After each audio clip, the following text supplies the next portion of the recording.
Hello, everyone, and welcome back to another episode of the Turning Point podcast. This is our third episode. Yes. Is it? Yeah. Yeah. It's been a full...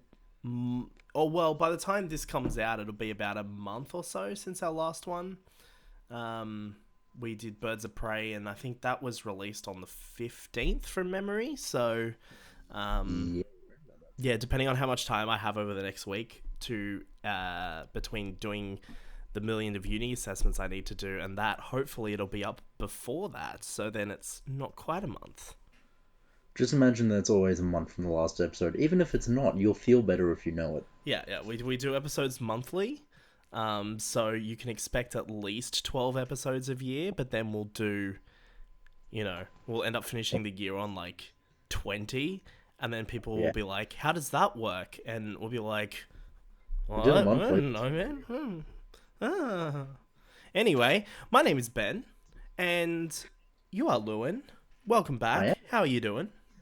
I'm doing good. How are you? You got me while I was sipping coffee there, but I'm doing good. Yeah. Already off to a great start. This is a professional production where we spend at least about 40 minutes talking about shit before we actually bother starting to record. So that's our best content, by the way. Like that's it. It's all downhill from the moment we press the record button. I would apologize, but nah, fuck it. No, well, that's part of our charm. You see, that's our brand. Sheer absence of nothing good besides when we're not recording. Yeah, that's it. That's the way we do it. Anyway, so in this episode, we were going to do the Resident Evil episode originally, but I decided that since Doctor Who Series 12 literally just finished a week ago, I thought we would just do that instead and push the Resident Evil episode back. And it actually works out a bit better because Resi 3 will be coming out in April, so if our next episode was our just Resident Evil episode, then it would kind of tie in with that. But Lewin, you want to know what I'm annoyed about? What are you annoyed about? So, as you know, I had a plan. I had a game plan from the start of January on This is true. what we would do for what episodes, right? And the coronavirus has gone and fucked that up for me. Yeah, it really has. Doc, Ben does have... Just use your fucking handle. Whoops. It's okay. Ben, sadly, has coronavirus. Yeah. We weren't expecting it. I'm in home isolation right now. That's why I Uber Eats Macca's this morning, and they delivered it to my door, and then I waited till they left, and then I opened the door.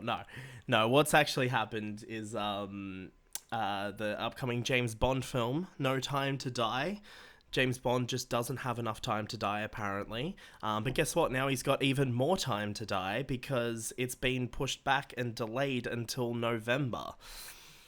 Oh, fuck, it's November? I thought it was September. No, Fuck, it's November. I think that lines up with the previous film's releases, Yeah, though. it does, yeah. But the only reason it was coming out in April was because it was pushed back to April from a release last year. So... yeah, so now James Bond has even more time to die. He's got plenty of time to die. Who knows? He might not even actually die because, he doesn't actually have the time to die, apparently. He's a busy man, Like, fuck. You got nothing there? I got nothing. Okay, I okay. Yeah, but originally we were going to do that as our second movie review in April, which is next month. But we're not doing that anymore. And the reason why they push this back purely comes... it is caused by the coronavirus, the outbreak of the coronavirus, but it's the main reasoning behind it is obviously monetary. Isn't that the Chinese box office? Yeah, it's all the Chinese box office, yeah. So at the moment, China has... at the time of the recording, China's basically in lockdown. None of their theaters are open, anything like that. And I'm sure there's other places around the world where, where the coronavirus is really bad, things are shutting down. And that's if they release... and because there's no... we're not expecting the coronavirus to just disappear within the next month or so, they basically made the decision to push James Bond back so that way it would have a better chance at in the box office than what it would if it came out next month. And like a big reason for that is the China market. Oh, holy shit! I'm sorry. What happened? I sneezed. Oh, okay, that's fine. But yeah, I'll edit it out. No, I won't. I'm not editing it out. But yes, so it was pushed back till November, and that's in the hopes that they'll make it. Because when you think about it, China is a massive market, and you might not think maybe James Bond is going to do well, but regardless of whether it's a big thing for China or not, that's still a massive market. And unfortunately, yeah, if they don't have access to cinemas, it's gonna hit the box office of the film really hard. So yeah, I think it's a smart choice. So we're gonna have to review James Bond at a later stage. We've got 8 months, and now I have to figure out what we're gonna do next month. So yay, good for that. You have any suggestions? Okay. Um, let's talk about. April's not even noteworthy? Fuck's sake. It's all right. We'll think of something. It's okay. We'll talk about Joker.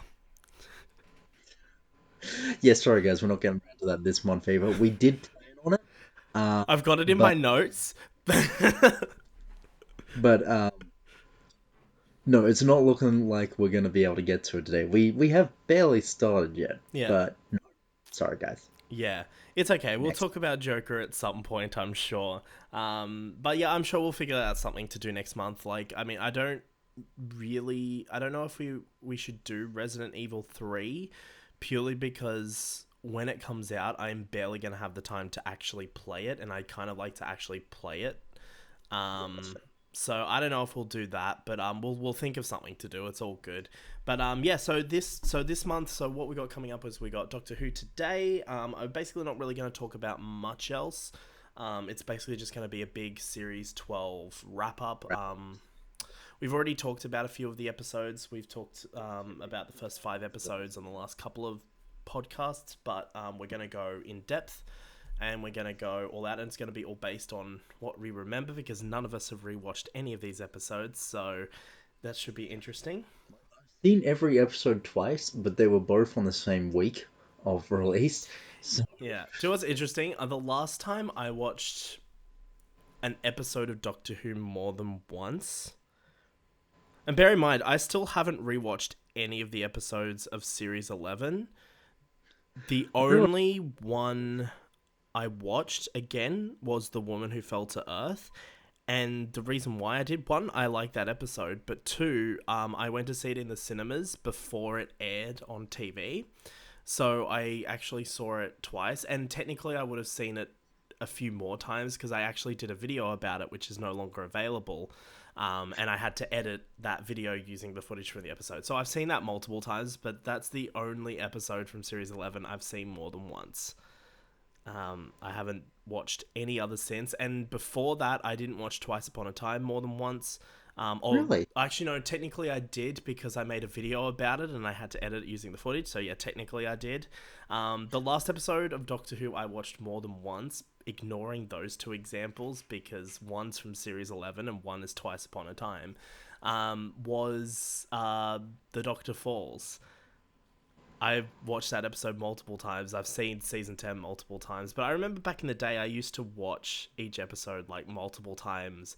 I would watch it and then I'd probably watch it again the next day. And then I'd watch it again before the next episode aired, like a week later. Because I used to record them all onto a DVR and then just watch them that way. So, yeah, this is Series 11 was the first series of Doctor Who where I didn't really do that. And I didn't really do that for Series 10 either. Like, I did it for a few of the episodes, but not all of them. I don't really remember Series 9 because it was in 2015. That was a long time ago. Fuck, it's been 3 seasons in 5 years. Three Thanks, seasons Steve. in 5 years. Yeah. Oh, there's some sirens. This is just classic Sydney. Whoa! Yeah. Do you know there was a car accident that I was stuck in for 25 minutes yesterday? You're doing good. Yeah, Honestly, you're doing great. yeah, it made me late to work. I wasn't happy about that, and I got to work and I was like 20 minutes late, and I'm like, it's alright, I'm just gonna stay an extra 20 minutes because I'm not having you dock my pay. Fuck you guys. But yeah, so that'd be interesting to talk about. Did you do you rewatch episodes of Doctor Who? Yes, actually, quite often. Like, season 10, I'm actually rewatching with a friend right now. I'm We actually gonna try and get a friend of mine. She's agreed to watch Doctor Who, but I've only going to be showing her the important episodes, um, like the important ones or like the really good ones, because she's like it's like 12 seasons and she's like it's too much, and I'm like it's all right, I've got you covered. So I've come up with an episode list and we're gonna watch through those episodes. 12 seasons and I've never watched anything that wasn't important, Doc. Why am I using the fucking Using my hand? gamer tag, it's because it's funny because Ben, this is we've recorded. I've not done this in any other episode. Why today? I don't know. Who cares? Doesn't matter. Anyway, so yeah, we'll talk about a bit Doctor Who later. And you were saying you're watching Doctor Who right now, series 10, Yeah, we classic. finished season 9 the other day. Okay, what was their reaction? I want to know. I want to know this. This is important. Yep, okay, so Their reaction to Hellbent. they liked it. Good. That's the correct response. No, I'm joking. I'm joking. To all the people There's that no hate it, I understand. Um, it's I'm fine. indifferent towards it. I'm indifferent because of the end. Like, come on. But nice. I can't tell if you're actually coughing or if that's like your wrong coughing. Look, listen. It doesn't matter. Listen was a good episode, I agree. Mm. Um, but no, they liked Hellbent. I may have hyped up Heaven Sent because it is my favorite episode, Heaven and Sent is Stephen Moffat's magnum opus. it actually is though. Yeah, it is. It doesn't get Like, any better than Heaven Sent. Like, that's it. it's a whole episode carried on one man's acting for 55 minutes with like some bits of Clara, Yeah, like it's just, very little. yeah, but like most of Clara is just her standing in one spot, having her back turned, and then she has that like quick, cheeky 20 seconds. What a solid episode of Doctor Who that was, though. Like, that is literally. It's not just Stephen Moffat's magnum opus, it is Doctor Who's magnum opus. Like, it does not get any better than this. That man, Case of Androzani. I've never actually watched that episode. I've just heard everyone talk about it. You've never seen Caves of Androzani? I've never seen. I've seen the first part of it. Oh I my god. So, all you've seen is basically the Doctor and Perry fuck around for a bit, and then they get infected by this fucking thing. They jump into, like, I can't remember, they're in, like, a cave, and they jump into, like, some vines or some bullshit, and or like plants or something, and they get infected, and then they like find out they get infected, and then the episode, then they meet like the miners or whatever the fuck, and then the episode ends with them in front of a firing squad. Yep, that's exactly what I saw. Yeah. I've not seen past that. Oh, it's so good. Like, I think I will be honest, I think it is a little bit overrated, but it is, in my opinion, still one, like, personally, it's one of my favorite episodes of Classic Who. We should do an episode on Classic Who. Or maybe, like, Oh, actually there's so much Classic Who we wouldn't be able to do that. cherry pick thing. Yeah, we'll do like specific things, and every now and then we'll chuck in a Classic Who episode. That'd be kind of cool.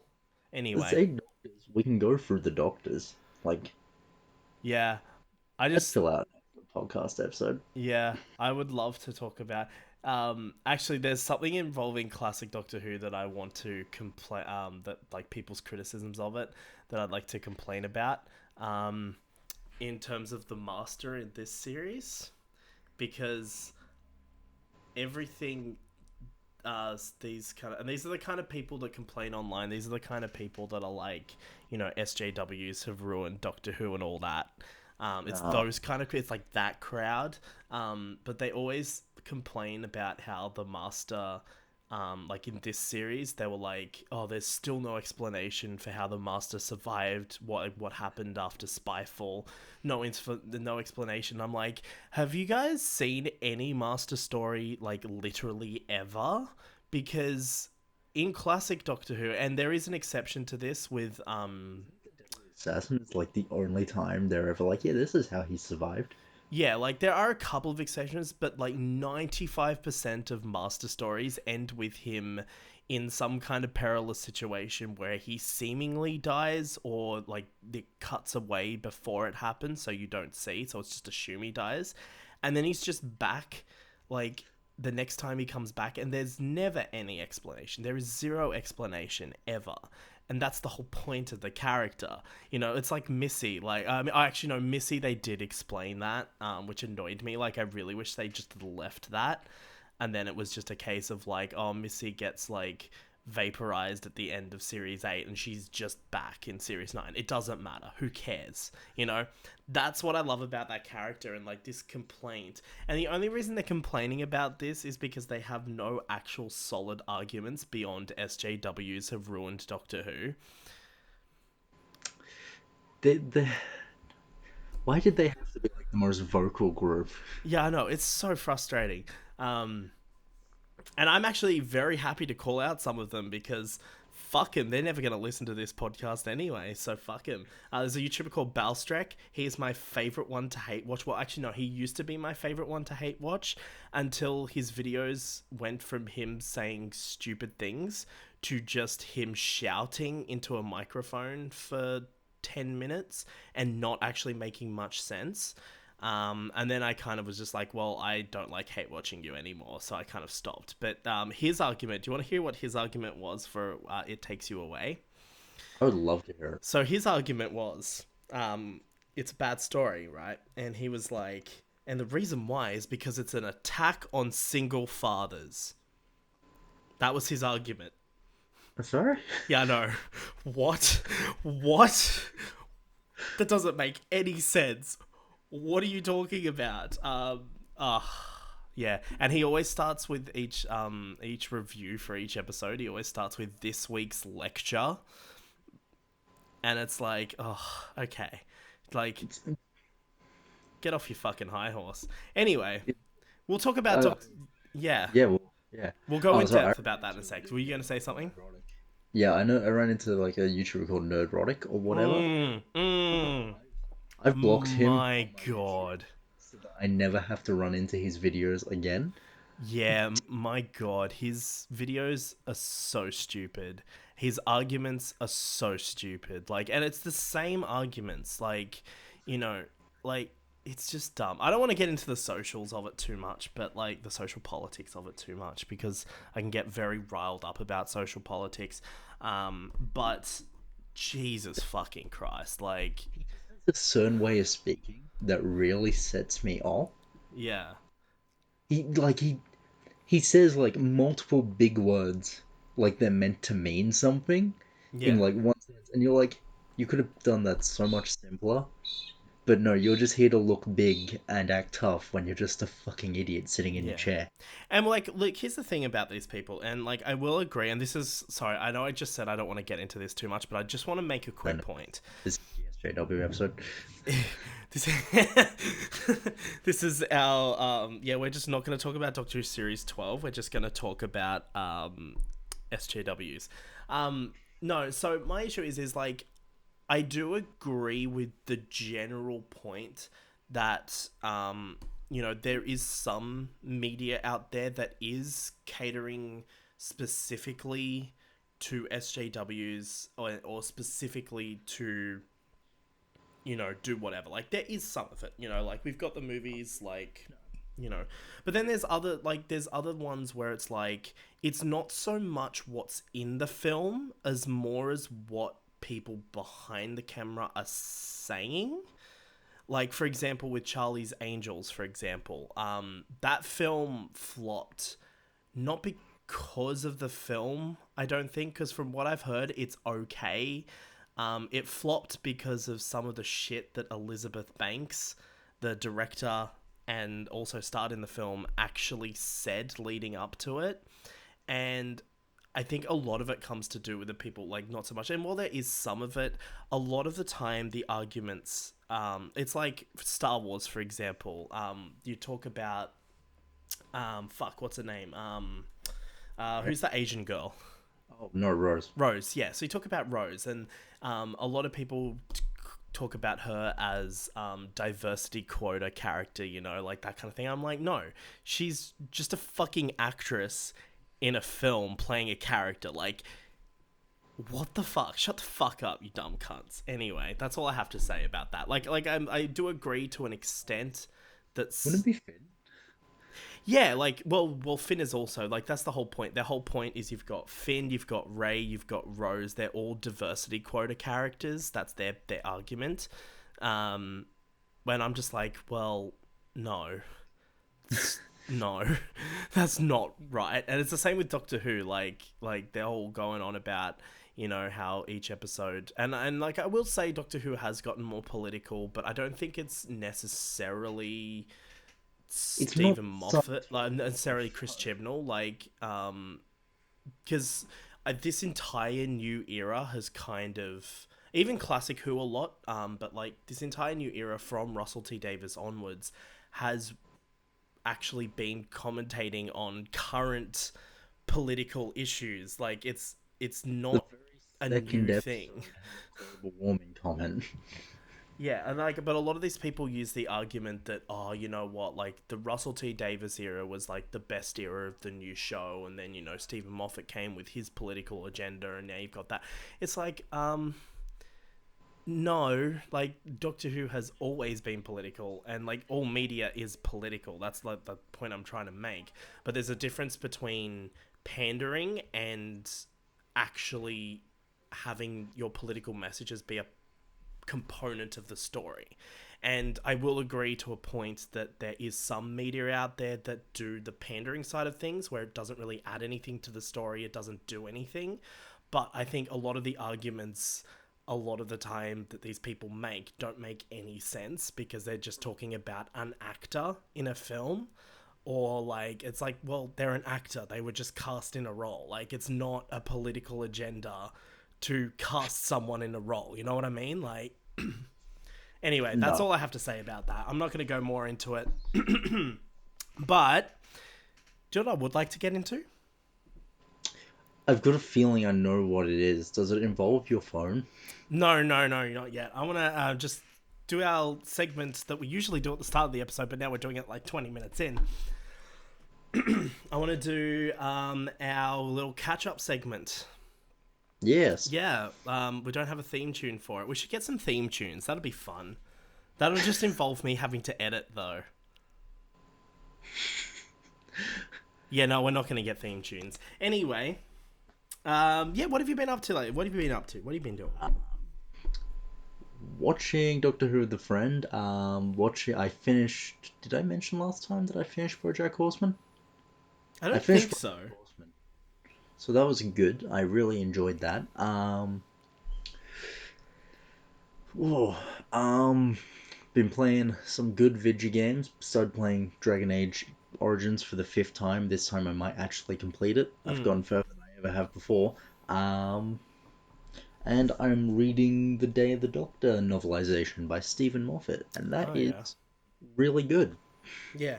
Can we just sidetrack for a quick second? Because you mentioned the word novelization.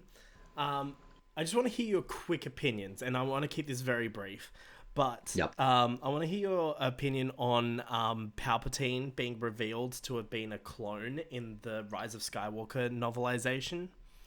So the same thing happened with I think it was Revenge of the Sith, where the novelization put a lot more detail into the movie. Yeah, So but I see why people are angry about that, that it was in a novel. But if it's about the subject itself, I don't care. I yeah, think it's actually a better change. yeah. I think but like, I mean, for me, I think that's a pretty important point to actually have in the film. Like, it's not like something that expands on the film as more of it's something that really actually probably should have been in the script and possibly was in the script but was just cut out of the film, because you know how that film is really poorly Uh, paced. um I feel like it was something that was in the script that was cut out of the film, and I feel like it's something you shouldn't cut out of the film because it's a pretty important plot point. But yeah, like, I mean, I kind of agree with you in terms of like the novelizations. Like, I like that they expand on things and kind of touch on things that maybe you don't see in the film and all that kind of stuff. That's really cool. But yeah, I just feel like this is a plot point that should have Um, been in the film. in the film. I also heard that, like, we won't go too long on this. I heard that apparently Ray's dad was also a clone. I'm not sure on that Maybe one, that was but Matt Smith's character. fuck, that would have been good. Oh, okay, here's my question though. If Palpatine is a clone, right? Why wouldn't he just be like a younger, healthier version?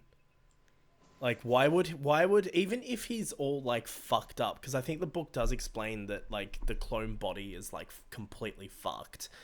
But like why would he look like he does in Return of the Jedi if he's a clone? Because that's not how cloning works. I got no clue, Like, honestly. wouldn't he just look like Ian McDiarmid? Like, wouldn't that be it? I think the weirdest thing is when he stole the life from Ray and Kylo, and he still didn't look like Ian McDiarmid. He Yeah. went back into Yeah, and why wouldn't he just go back? Because there was like, cause obviously Matt Smith was going to be in that film for a while, and he was actually, and originally he was going to be playing one character, who was like the son of a character from fucking Clone Wars or some bullshit, in one of the earlier versions of the script, and then that character was taken out, and Emperor Palpatine was made the bad guy, and Matt Smith was still in it, but he was now playing a different role, and we don't have any confirmation on what that role was, but the rumor was that it would have been a young Palpatine, which I would is have liked to have seen interesting. that. It's interesting because when you put, I saw a picture of Ian McDiarmid's, like it was one of those like split pictures where you have like half of someone's face, half of someone else's face, and when you put both of them together, it actually kind of works. So I think that could have been more interesting. So my and apparently like, and again I don't know how true this is, but I was reading apparently he did shoot stuff for the film, and it was just all cut out. So I just want to know who Matt Smith played. Like he's not even in the credits, so he's not even on IMDb anymore. Like they've just completely fucked him off. It's like I just Hmm. want to know who he played.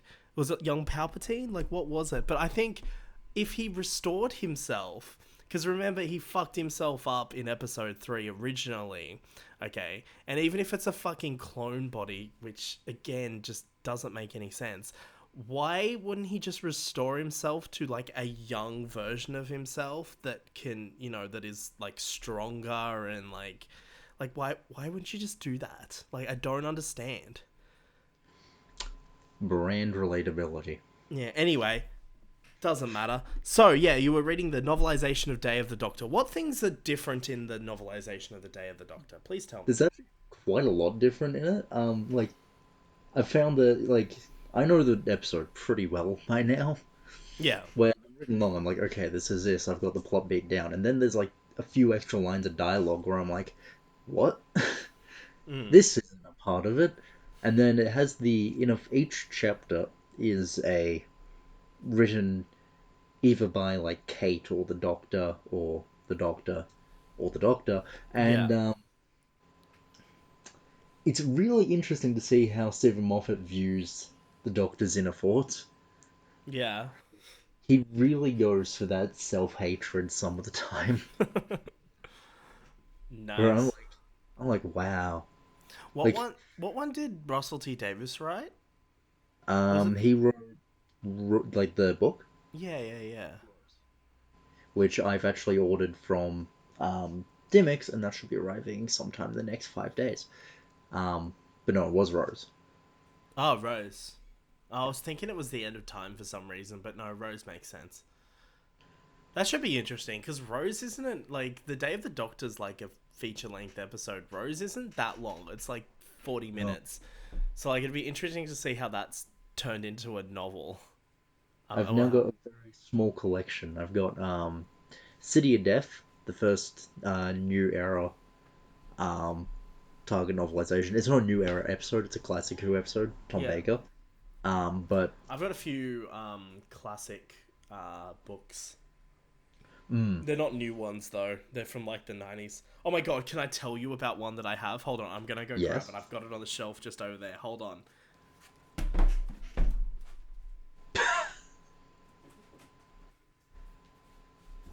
Okay, so I've had this book, and I'm not gonna edit that out, but I've had this book for fucking years, okay?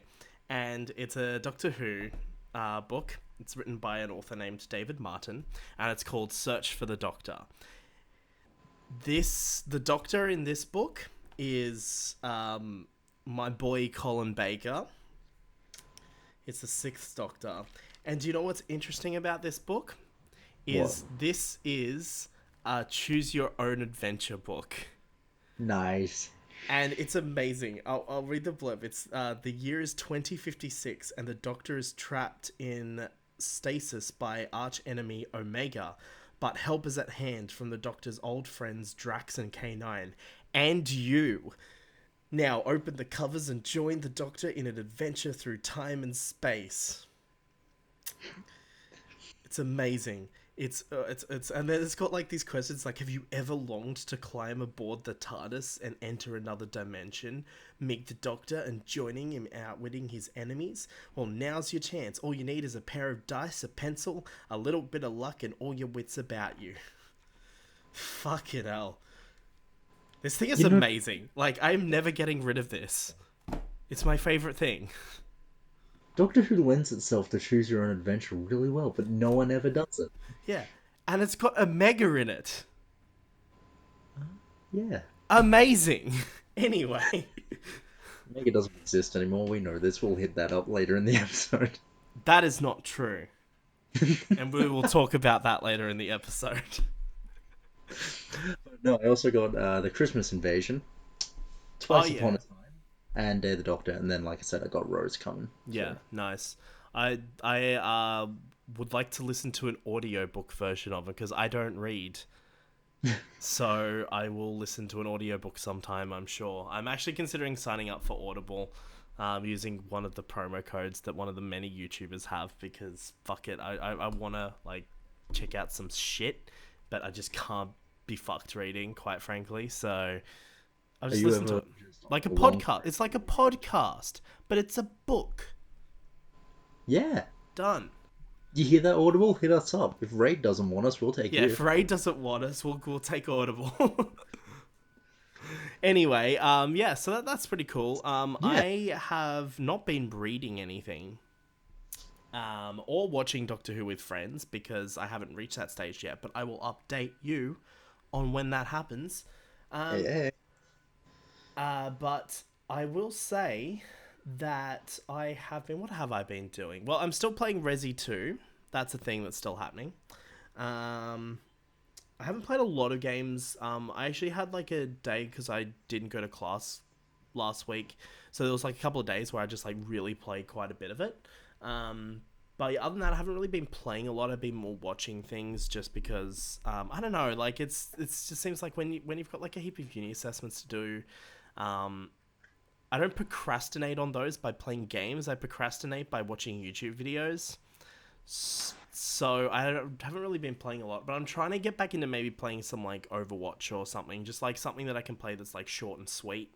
You know, I don't need to like put a lot of effort into it, and then when I actually have time to devote, I can play something else. You know, so that's what I've been trying to do. But I have been watching some things. I was sick a few weeks ago, and I ended up starting to watch Queer Eye on Netflix. I've heard a lot about that. Is it good? It's really good. It's so good. But I started watching that on Netflix, and I was sick, so I was literally just smashing through it. So I smashed through 4 seasons in about 2 weeks, and they're not long seasons, by the way. I think they're like 8 or 10 episodes, something like that. But they also did a series in Japan as well, and they went over to Japan to like do some makeovers for some people in Japan, and they did like 4 episodes of that. And they also did a mini webisode here in Australia. They went to Yas because it's Queer Eye. Nice. I know Yes. I live near it. Yeah. So they went there, and then they got out the front of the sign where there's like the sign in the town or whatever that says yes, and they were like, yes, like all that kind of shit. Like I was like, yes, this is amazing. But that was only like a shorter episode. Like it was only like 20 minutes. Their normal episodes I think are about 40 or so, but it's really cool. Like it's basically the premise of the show is essentially it's five gay guys. They make over someone, like each episode's different. Like the original run back in like, a decade ago, would usually always be straight guys. That's why it was originally called Queer Eye for the Straight Guy or whatever the fuck it's called. But now with this Netflix run, they do a mix. So they will do straight guys, they do gay guys, they do trans people, they do women. Like they just do all the. There's this amazing episode. I think it's from season 2 or 3, and there's like these couple of women that like run this like barbecue like takeaway place, and they've been doing it for decades, right? And the place is a bit run down. They're a bit, they just kind of don't give a shit. They do the same thing every day. They get up early, they cook shit, but it's a really popular spot. Like they have lines up of people at lunch, right? And so these guys came in and, they, did their hair. One of them had a bit of chip too, so they went and fixed her teeth. And then they completely did up this takeaway joint, and they added like tables and shit out the front for people to actually stay and eat. Because before it was like, there's like car park burger places where they're like, it's like in a car park, but it's like a little, kind of like a little place, and you can just get like burgers or kebabs or some bullshit. Yeah. It's literally that, but then they decided to turn it into this place where you have tables, they have like lights and things. That was a really good episode, just doing the place up. But yeah, they have like each of the guys do like a specific area. So like there's one that focuses on grooming, one that does design, one that does like cooking and that kind of thing. And one that does like fashion and things, and it's actually really interesting to watch because you can learn quite a bit, especially from the guy that does like the culture stuff, and like the cooking stuff as well. I found particularly interesting because like a lot of these people don't cook, right? So like a lot of the meals that he teaches them how to cook are like pretty simple things that you could make every day. And I've been kind of trying to find some new things to cook. So watching through Queer Eye, I was like, oh, this is good. I might take note of this and like just note it down so I can try and cook it at some point. But yeah, no, I really enjoyed watching through that. So I smashed through that. But my favorite was the Japan one, just because I like Japan in general. Japan's crazy, as we were talking about a week ago when I introduced you to fucking kawaii metal. So I was, so I watched the Japan episodes, and the Japan episodes were pretty cool. They were like my favorite ones, but I was watching that. I'm currently watching through season 2 of Altered Carbon. Have you ever seen that? I've not, no. So season 1 has the guy from Suicide Squad in it, Rick Flag from Suicide Squad. He plays like the main character, Takashi Kovacs. And I think he's a bad actor in Suicide Squad.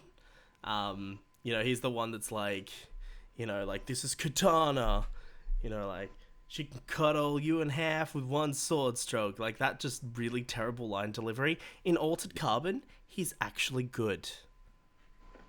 So, you should watch that. It's a really good show. It's basically like, essentially the premise of the show is, it's like a cyberpunk type thing, which is very good if you want to get into cyberpunk later in the year. You should watch some cyberpunky stuff. Fantastic. Ghost in the Shell, Blade Runner, fucking Altered Carbon. Anyone says. But yeah, so like the premise is like, so your mind, right, can be basically kind of like backed up in this little chip thing, which they call stacks, which sit in your neck, right? And so basically, your stack can be just taken out and like just put into another body. Okay, so like, and they're not like robotic bodies or anything like that. Like they're synthetically grown bodies, but some of them have like cyber enhancements. But basically, you can take your stack and put in things. So there's actually multiple actors that play this main character, Kovac. Yeah. So he plays the main character in season 1. My boy Anthony Mackie plays Kovac in season 2. And do you remember? Did you ever watch the Bond movie Die Another Day? I have not seen that another day. No. Okay, so there's like an Asian character in that, and the actor who plays him in that film, plays a younger version of the character during like some kind of like civil war type thing that I can't quite remember how to describe. Um, so like you've got these three actors playing the same character, but each one's in a different period. So like they will flash back to the past, with this one actor and like his role in kind of like the war. And then they flash back to the future, and then his role in the future is he's trying to solve a murder. And the body he's equipped with, has a whole bunch of cyber enhancements. And then in season 2, he's trying to track down the person he was in love with back in the war times, because she's been trying to track her down for ages. And so like season 2's been pretty good so far, and a lot of people are like season 2's not that great. It's actually based on books, by the way. Okay. So it might be interesting to check out the books to see what they're like, but apparently people don't like season 2 as much as season 1. I like season 2. I think season 2 is great. But yeah, if you get shot, like if your stack is destroyed, like that's it. You're dead. And then season 2 has introduced this new aspect that can actually corrupt your stack, and like you can actually die for real. And so like it's kind of set in a world where death isn't a thing, basically. And so like season 2 is kind of dealing with this idea of, well, now death is a real thing again. And kind of how certain people, especially people in power, are kind of reacting to that. So yeah, it's a really cool show. I'd definitely recommend checking it out. Okay. Yeah.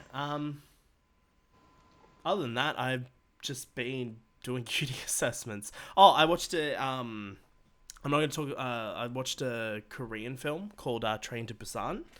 Yes, I Um, a zombie film, right? yeah, it is a zombie film, and I am going to say it's one of the best zombie films.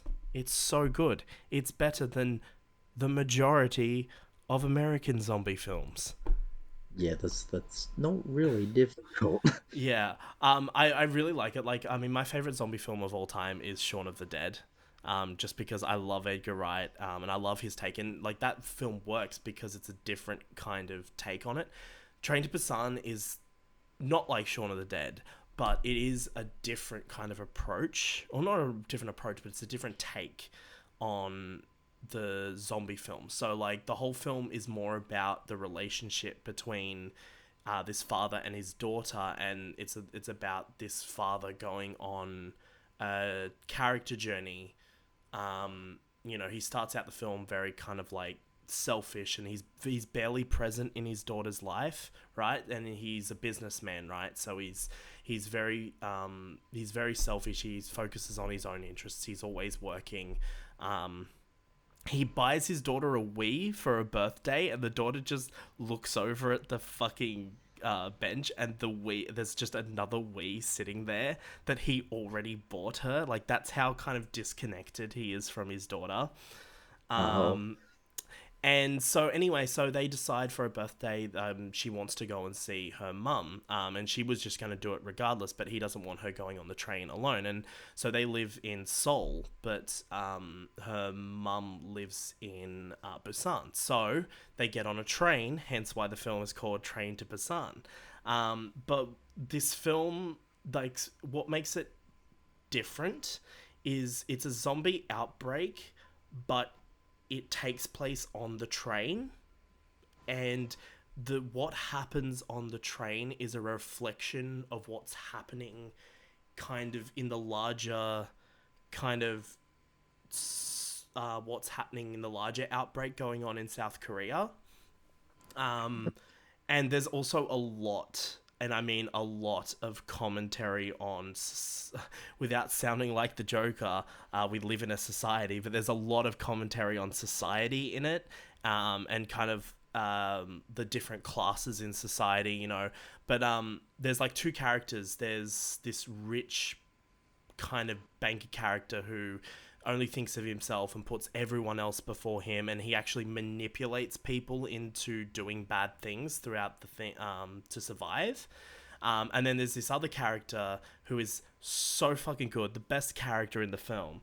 And he is kind of like this selfless guy, you know. He's looking, he puts his pregnant wife, and like this guy's daughter as well, like, and other people before himself. And both of these characters are like reflections of our main character. So like one is who our main character is trying not to be, and the other one is like the character's angel in a way. It's like he allows our protagonist to actually change throughout the course of the story. And you know, like throughout the events of the story, he gets separated from his daughter, and there's a great sequence where like they're separated because they stop at this station which is meant to have military guards, right?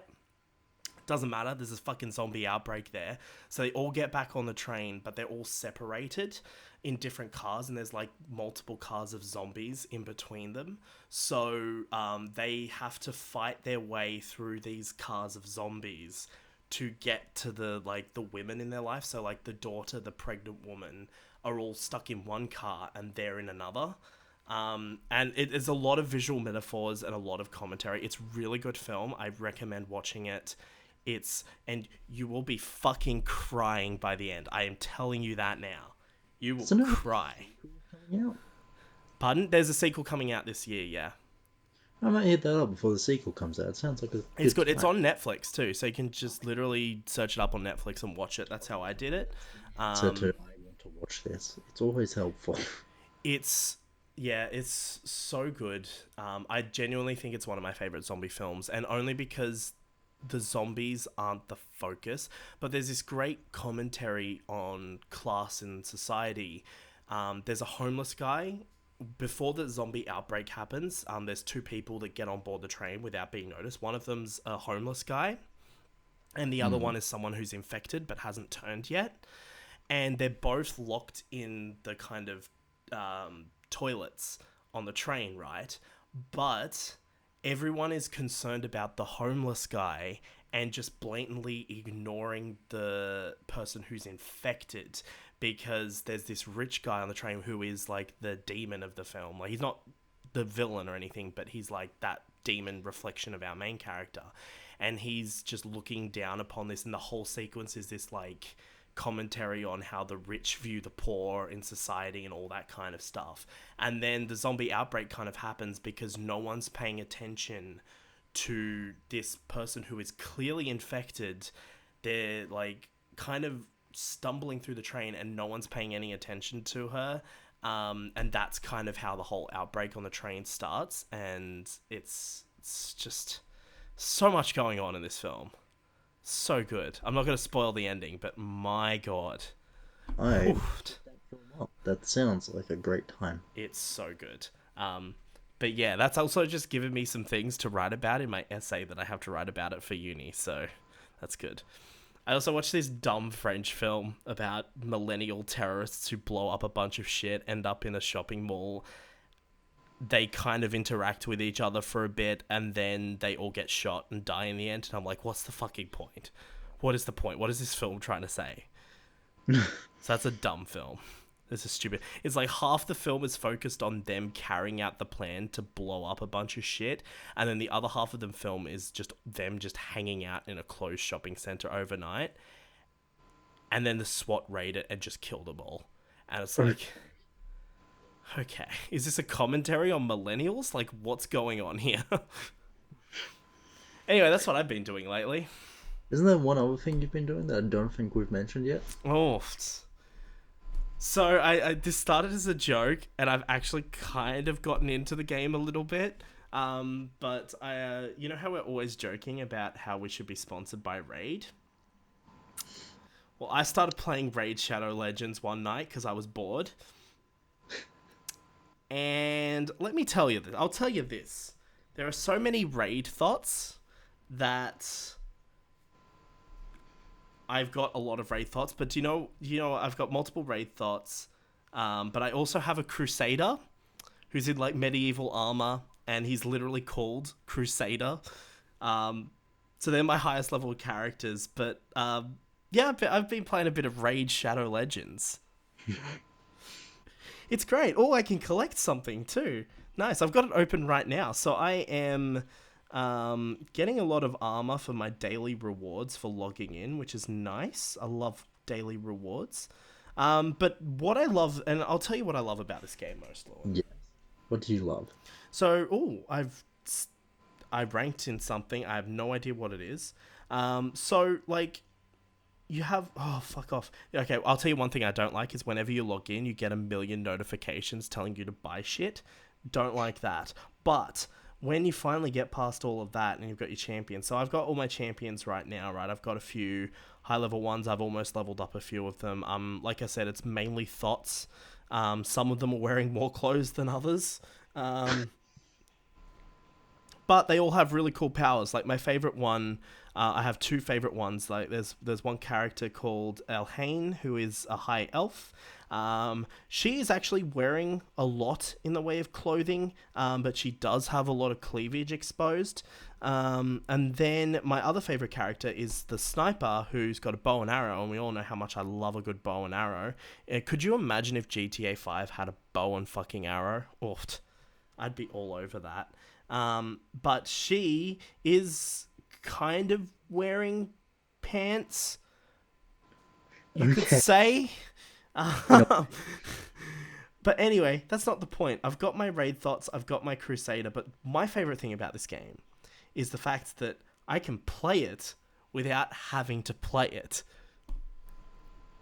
It's great. So basically, I can open up a battle, right? And it's a turn-based RPG, so it's like the kind of thing where it's like, one character will attack, and then your next character will attack, and then, that kind of thing. Like, similar to, like, Knights of the Old Republic and all that kind of shit. And my favorite thing is you can press this button in the bottom corner called Auto, and it just plays itself. It's fantastic. I don't need to do anything. The only thing I need to do is I need to just manage my character's inventory and their gear and things like that. But yeah, beyond that, like and I do play the game, by the way. Like if I'm actually bored and doing nothing else, I'll actually play it. Like if I'm waiting for something to render out or whatever, I will do it. But most of the time I just have it sitting here and I just click on the battle that I want to do and then I just let it do it while I'm doing something else.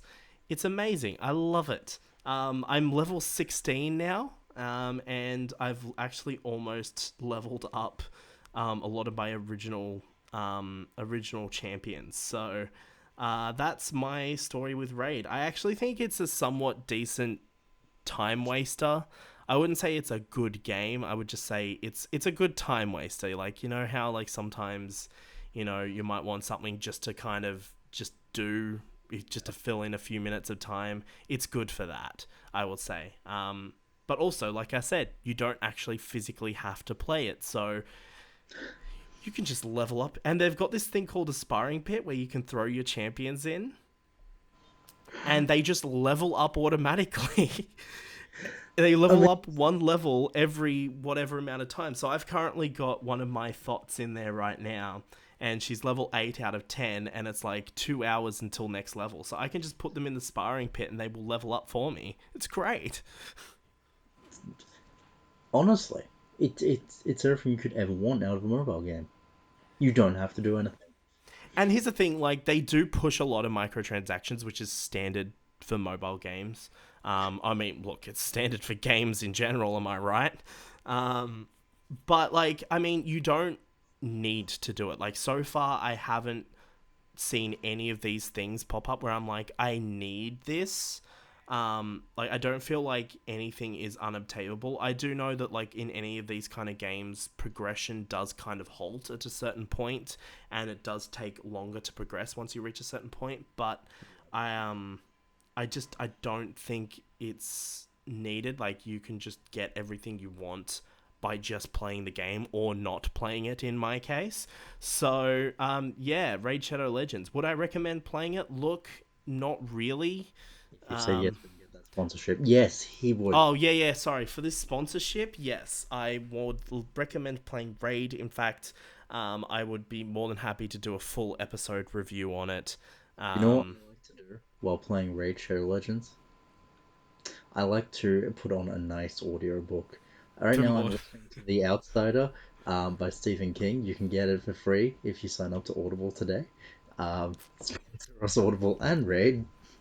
Yeah, I reckon we could do both in one. I reckon that's a good example. I think we should do that. So Audible and Raid, you should sponsor us. And also, while we're at it, Red Bull, can you sponsor me as well? Why Red Bull? I don't know. Red Bull's fucking disgusting, but you know what? Just sponsor us anyway. I just want the money. It's the greatest drink in the world if you pay me. Anyway, yeah, so I've been playing that. It's mainly because I don't get a lot of time to play games that I want to play. So I thought, it'd be just a cool little thing just to play. And because they've been pushing it like crazy, and I thought, how bad can it actually be? But honestly, it's not bad. It's fine. I wouldn't play it religiously like I do Overwatch. Even though there's just as much thoughts in Overwatch, am I right? Oh yeah. Look at you. I am a Widow main, and I'm fucking proud of it. Alright? My favorite Widowmaker outfit, surprisingly, when we're talking about thoughts, is actually not the beach outfit. It's the amazing Talon outfit, the one where she has normal skin, her hair's like tied up, and her outfit's just fucking sick. I love Widowmaker. So good. Anyway. That's okay. We can talk about Overwatch another day. We will. Overwatch 2 is going to be coming out at some point. Oh yeah, that game that I don't think is worth it. But we'll get on to that when it shows up. It doesn't matter because it's Overwatch. So it is worth it. Like, the thing that I completely 100% agree with that statement, that it's really not worth buying. But at the same time, it's doing the one thing that I've always wanted from Overwatch, and that's story content in the game. So, the enemies look like they're gonna be robots. Like, come on. Yeah, like, I mean, did you ever play that mode, the Tracer mission mode back in the day? No. They did like this event where it was basically like a PvE event, which was basically Tracer's first mission. And that's where like all the younger versions of the character outfits came from. But they did that, and that was like a little event that they did. It was a PvE event that they had for a while, and then they took out, and I think they've brought it back a couple of times since. But that's like the only kind of story related stuff they've really done in game. Because a lot of the story stuff is like, the CGI like shorts. That's basically where their story and lore comes from. So yeah, that's cool. So I'm actually excited just to see what that is and how much of it is going to be there. I also like that in the second game, you'll be able to level up your characters and actually customize their abilities and things like that. Like, I think that's a really cool addition. My problems with the second game is that everything besides the story content and the upgrades and the better graphics will be available in the standard Overwatch. Yeah. So, my question is why? Why would they make a second game when they could just put all of this content in the first game? I think my theory behind it is I think it's going to be next gen. Yeah. That's why they're doing this split system. So if you don't have next-gen consoles, you can still play the new maps, the new characters, everything in the standard version of Overwatch. But yeah, I don't want to have to buy a PS5 solely so I can play some story content. So I can barely afford to pay rent. Do you think I'm going to be able to afford to buy a fucking new console? Absolutely. Anyway, but yeah, that's cool. There was something else I just thought of that I wanted to mention, and now I've forgotten what it was. So with that said, let's move on to Doctor Who. You see, Blizzard. Let's hope Blizzard cares about the lore of its game, because I'll tell you who doesn't. Chris Chibnall, let's go. Oh, actually, no, I just remember what it was. Oh my god. God damn it, the segue's gone. What? Fuck. There's a I'm thinking of getting back into Rainbow Six Siege. You fool. You poor fool. No, Rainbow Six Siege is a fucking fantastic game, and I will hear nothing about it from you. Fucking Okay. it up. But here's the thing, and this is the reason why, because there's a new Ash skin available. And you want to take a guess at what that Ash skin is? I'm scared to think, just because I know Ash is your main. Yeah. So guess what? So Ubisoft and Square Enix are doing a bit of a crossover at the moment. Is that Tifa? So the new Ash skin is Lara Croft. Oh, I keep forgetting Tomb Raider's fucking Square Enix Yeah, nowadays. but it's classic Lara, so it's not like the reboot Lara. It's like classic Lara. And it's exciting. They released a little like trailer for it. I think it's coming out. Actually, it might be out by now. I'm not too sure. But yeah, it's just a skin for Ash. It's one of the elite skins, and it's just classic Lara Croft, and it looks amazing, and I want to play it. And it's weird because it's a first-person game, and I'm never going to see it unless someone else is playing as Ash with that skin on. But I don't care. I want it. But the other game they're crossing over, and I'm actually downloading this as we speak. You know the brawler game, Brawlhalla, or whatever it's called? Heard of it? I've not played it. Yeah, so Lara Croft is now a playable character in that, and it's both versions of Lara Croft, but it's like a cute little like almost like animated version of Lara Croft, and it's so cute, and I want it. So I'm downloading that game that I have zero interest in playing solely so I can have that and I can play that. So, but the best thing about that is free. It's a free game, so it's great. But yeah, that's the Ubisoft Tomb Raider crossover that's happening at the moment. So yeah, that's what I wanted to bring up. Anyway, we'll go back to your segue. Doctor Who, Chris Chibnall. Blizzard lore consistent, Doctor Who bad. No, I'm kidding. Nice. I'm glad you remembered that. That's right. Anyway, yeah, so let's talk about Doctor Who Series 12. Season 12. Yeah, I want to get your overall opinions on Season 12 as a whole. Just like the base opinions of it before we go in depth. I like it. You like it? I like it. Season 12 was nowhere near as forgettable as Season 11. Even as we talk, I forget Season 11 quite a lot. And we did a whole podcast episode on this. We did. But no, I think Season 12 as itself stands out quite a bit. Whether that's a good thing or a bad thing at times, who knows? But I like it. Nice. I like it too. I thought it was alright. I thought it was a massive step up from Series 11.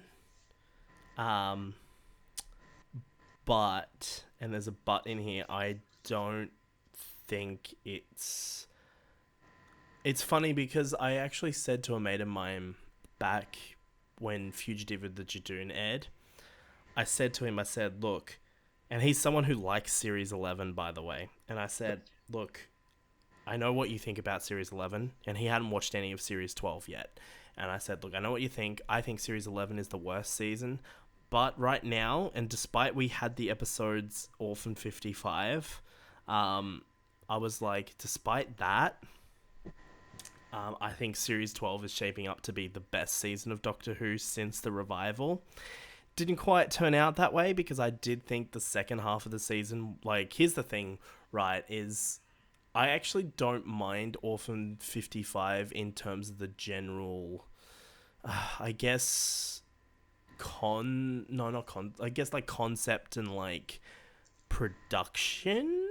I think the script's not that good, and like I have issues with. I actually really liked Nikola Tesla episode, but I found all the episodes post Fugitive of the Jadoon to be very forgettable, including the one, and there was one episode I was straight up disappointed by which I'll get into in a minute. But I did think it did pick up a little bit for the finale. But I Okay. think it was like that middle bit. Like I think really looking back on it now, there's really only like 3 really good episodes and a couple of decent episodes, and then the rest are kind of forgettable. Okay. I look forward to as we go through Yeah. which ones those Um, but yeah, so I thought what we could do. We've got a lot of returning writers from the previous season, so we can kind of maybe just touch on the episodes they did last year. We've got no classic writers, and when I say classic writers, I mean writers from the pre-Chibnall era, which I really would love to see some writers from the Moffat and Davies era come back. I think there's stuff there, but there become really good stories that they could does. probably do. I just want But Russell to come back for one episode. Is that too much to ask for? who? Sorry. Russell T Davies. I want to Oh see him do yeah, one episode. yeah. He was too busy writing books. And there's that other series he did that I want to watch. It's a series that came out. It's basically The Sound of Drums, but a full series. It's basically what it is. In fact, actually, here's the funny thing. I can't remember what it's called. I might look it up now, but there's actually a character in that. You know, in The Sound of Drums, there's that, like, journalist character that's, like, questioning Lucy and the master, and then she gets killed. Yeah, yeah, her. Yeah. Yeah. So that character is in this other series, but she's Really? played by a different actress. Yeah, I'm gonna just look up Russell T Davis now because I wanted to, because I do want to watch it because apparently it's really good. It's a political drama, but it does. I was watching a review from it from someone who does Doctor Who reviews, and he was comparing it a lot to The Sound of Drums because there's a lot of very similar plot beats to The Sound of Drums. It's called Years and Years. But yeah, there's a character in that is literally that character from The Sound of Drums. Like, has the same name. It's played by a different person, but has the same name, and I'm pretty sure it's meant to be that same character, just in a different thing. I see. Yeah. Not canon to Doctor Who, of course, but it's just meant to be that same kind of character. But yeah, I do want to watch that. But so he did that. That actually came out last year, so that was like the most recent thing he worked on. Okay. But yeah, I'd like to see him come back for Doctor Who. I think he'd do a good one-off episode. Moffat deserves a break, but I also want to see him come back, because come on. Yeah, like... Episodes were always the best episodes. Yeah, I think if Moffat is doing standalone stuff, I think he could really do some of his best work. But he's obviously, doing Dracula and all that at the moment, so... Good series, I will say. Yeah, I haven't seen it yet, so... It's classic Mark Gatiss and Stephen Moffat, Yeah. I've heard... Isn't the last episode in present day? It, ends up that way, yeah. Yeah, because I've heard a lot of people say, like, from what I've heard about it, they've said that that the last episode isn't that good, and the first 2 episodes are really, like, where it's at. That is correct, yeah. But I don't mind if they try to Sherlock Dracula, so long as they do it well. Yeah, I just miss... I tell you what, I miss Sherlock. I really do. I miss Sherlock. Good series. Yeah, it got ridiculous, and not in a good way, but I miss it. And I would like to see more, but I just don't... It's never going to happen, so... Even if it's just one more, of that, like the Abominable Bride. The Abominable Bride, yeah. I love that episode. I love it so much. The only thing I hate about that is how it ties into the present day series. Like, I would have just really liked a standalone period episode that did not tie in any way to what they were doing in the regular series, and then they just had to tie it in, and I was like, really come on. Period, like a solid period piece, I would take it. Yeah. I do you know what? It's funny because over the years I've kind of changed my opinion a lot on Sherlock, and a lot of that has come from season 3 and 4. Like I used to think Sherlock was one of the best shows on TV during season 1 and 2. But after season 3, and especially season 3 is fine, but after season 4 especially, I kind of was just like, yeah, this really isn't that good, is it?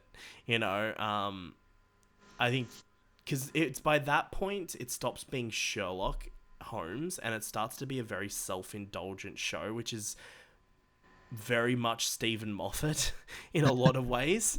Um, it starts to become all about Sherlock Holmes rather than being about the cases. Yeah. And it just gets a bit ridiculous, I think. And so, Sherlock shooting Magnuson in the head will always be one of my top 5 moments. I love that moment. yeah, like I said, I don't have any issues with season 3. My main, it's too much. I don't think it's as good as season 1 and 2, but my main issues come with season 4. Like, season 4 is a bit of a fucking mess. And It, but not in the same way that I enjoy season 2 properly. yeah, and I keep hating how they tease Moriarty coming back and they keep bringing back Moriarty, but it's always like a fake out or like, it's like a dream or like he's not really there. And it's just like, just stop. Like, we know Moriarty is dead. He's not coming back, so stop teasing it. We don't care. That's like Um, a running joke with my mum. Mum loves yeah. Sherlock. I love Sherlock. Mum's Yeah. always, whenever Staying Alive or something comes on, Mum will Oh, just yeah. shout to me, going, "He's not dead," and I'll go, "He is." He's dead. Yeah. I mean, it's like, remember the scene in season 4? Like, I legit thought they followed through with him being alive in the final episode of season 4 when they do that flashback. Yeah, yeah, But I they love don't tell you it's a flashback. So he just turns up and you're just like, what the fuck? I did enjoy that flashback though. I enjoyed the flashback, but what I didn't enjoy was the build up to it with the whole teasing of he's still alive. And then they tease it again afterwards at the end of the episode. I think the final episode of season 4, I'm pretty sure at the end of the credits, or I might be confusing myself, I don't know, but like Moriarty shows up again being like, hey, I might still be alive. And it's like, fuck off. Fuck off. Stop. You're dead. Leave, go away. But I will say, my opinion has changed because the most comparable show to it is Elementary. Oh.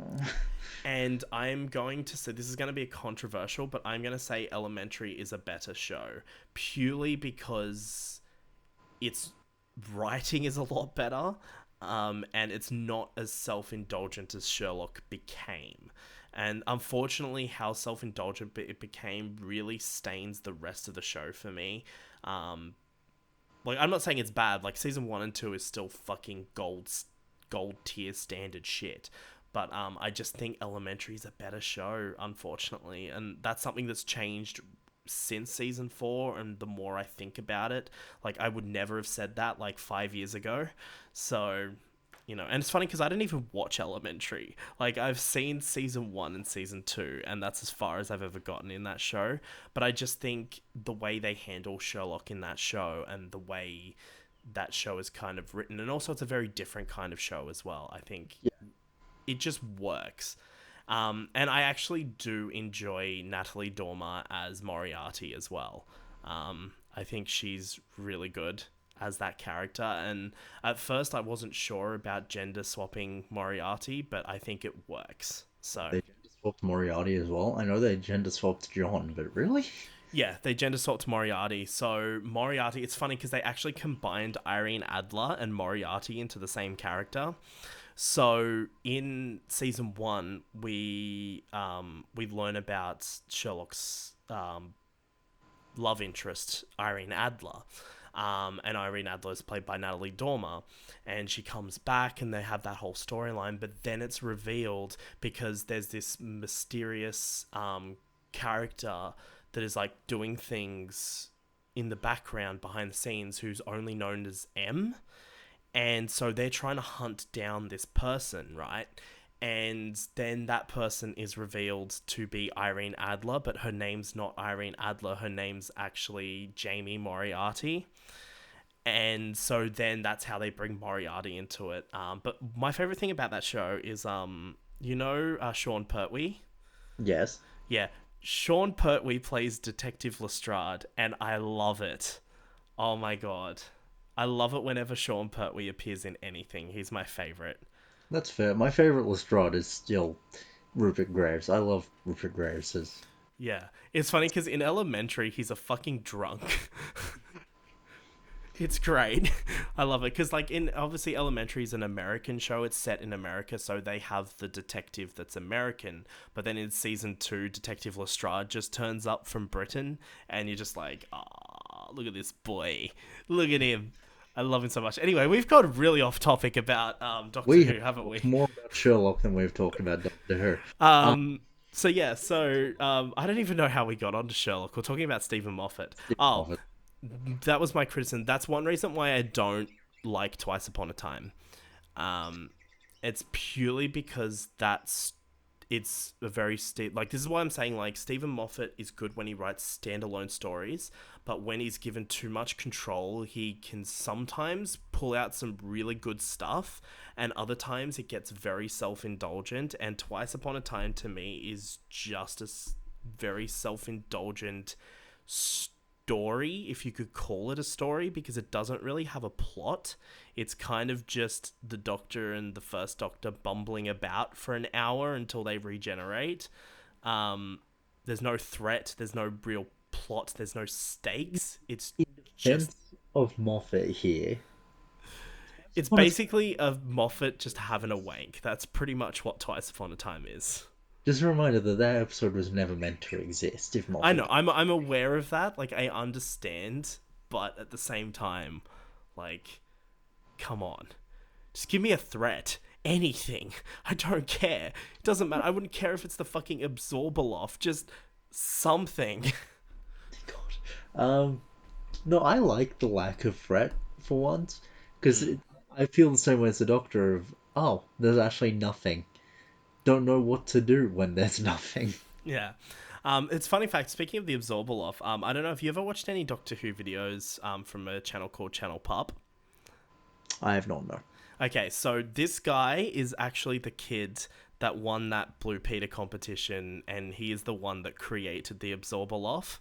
Nice. And so now he does a YouTube channel where he talks about Spider-Man and like DC, and predominantly his channel was very focused on Gotham for a long time, but he also does Doctor Who as well.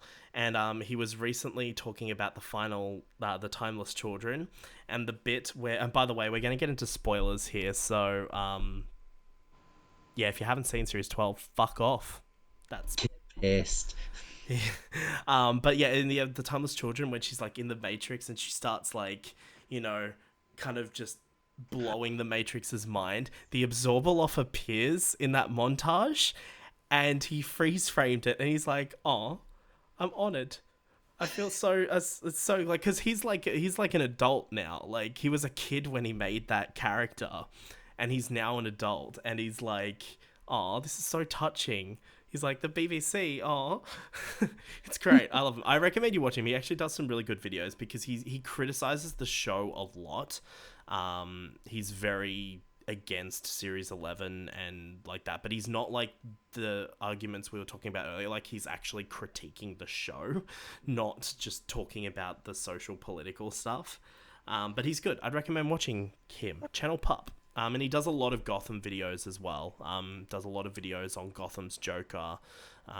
He does Spider-Man stuff. I think he's done a few videos on the Batman that's coming up when they've like released the outfit and all That that kind of stuff. looks sick, but we'll save that for another time. Yeah. But yeah, so he's done that. But yeah, he was the one that created the Absorbaloff. So there you go. I, for one, like Love and Monsters, so good on him. I fucking hate that episode. It's funny because he hates that too. He hates it. He talks shit about Love and Monster. He did it in that video when he was explaining that he was the one that made the Absorbaloff. He's like, when I was a kid, that was the coolest thing ever to have like a monster that I created be in an episode of Doctor Who. And it's like, and then I watched it when I was older and realized it's really bad. But he's like, I'm still proud of the fact that I made a monster for Doctor Who. So, anyway, we're off topic here. So, summary of this podcast. Um, What were we talking about? we're meant to be talking about season 12. Okay, so season 12. All right, it came out this year, started airing on New Year's Day, and kind of just kept going on for a few weeks after that.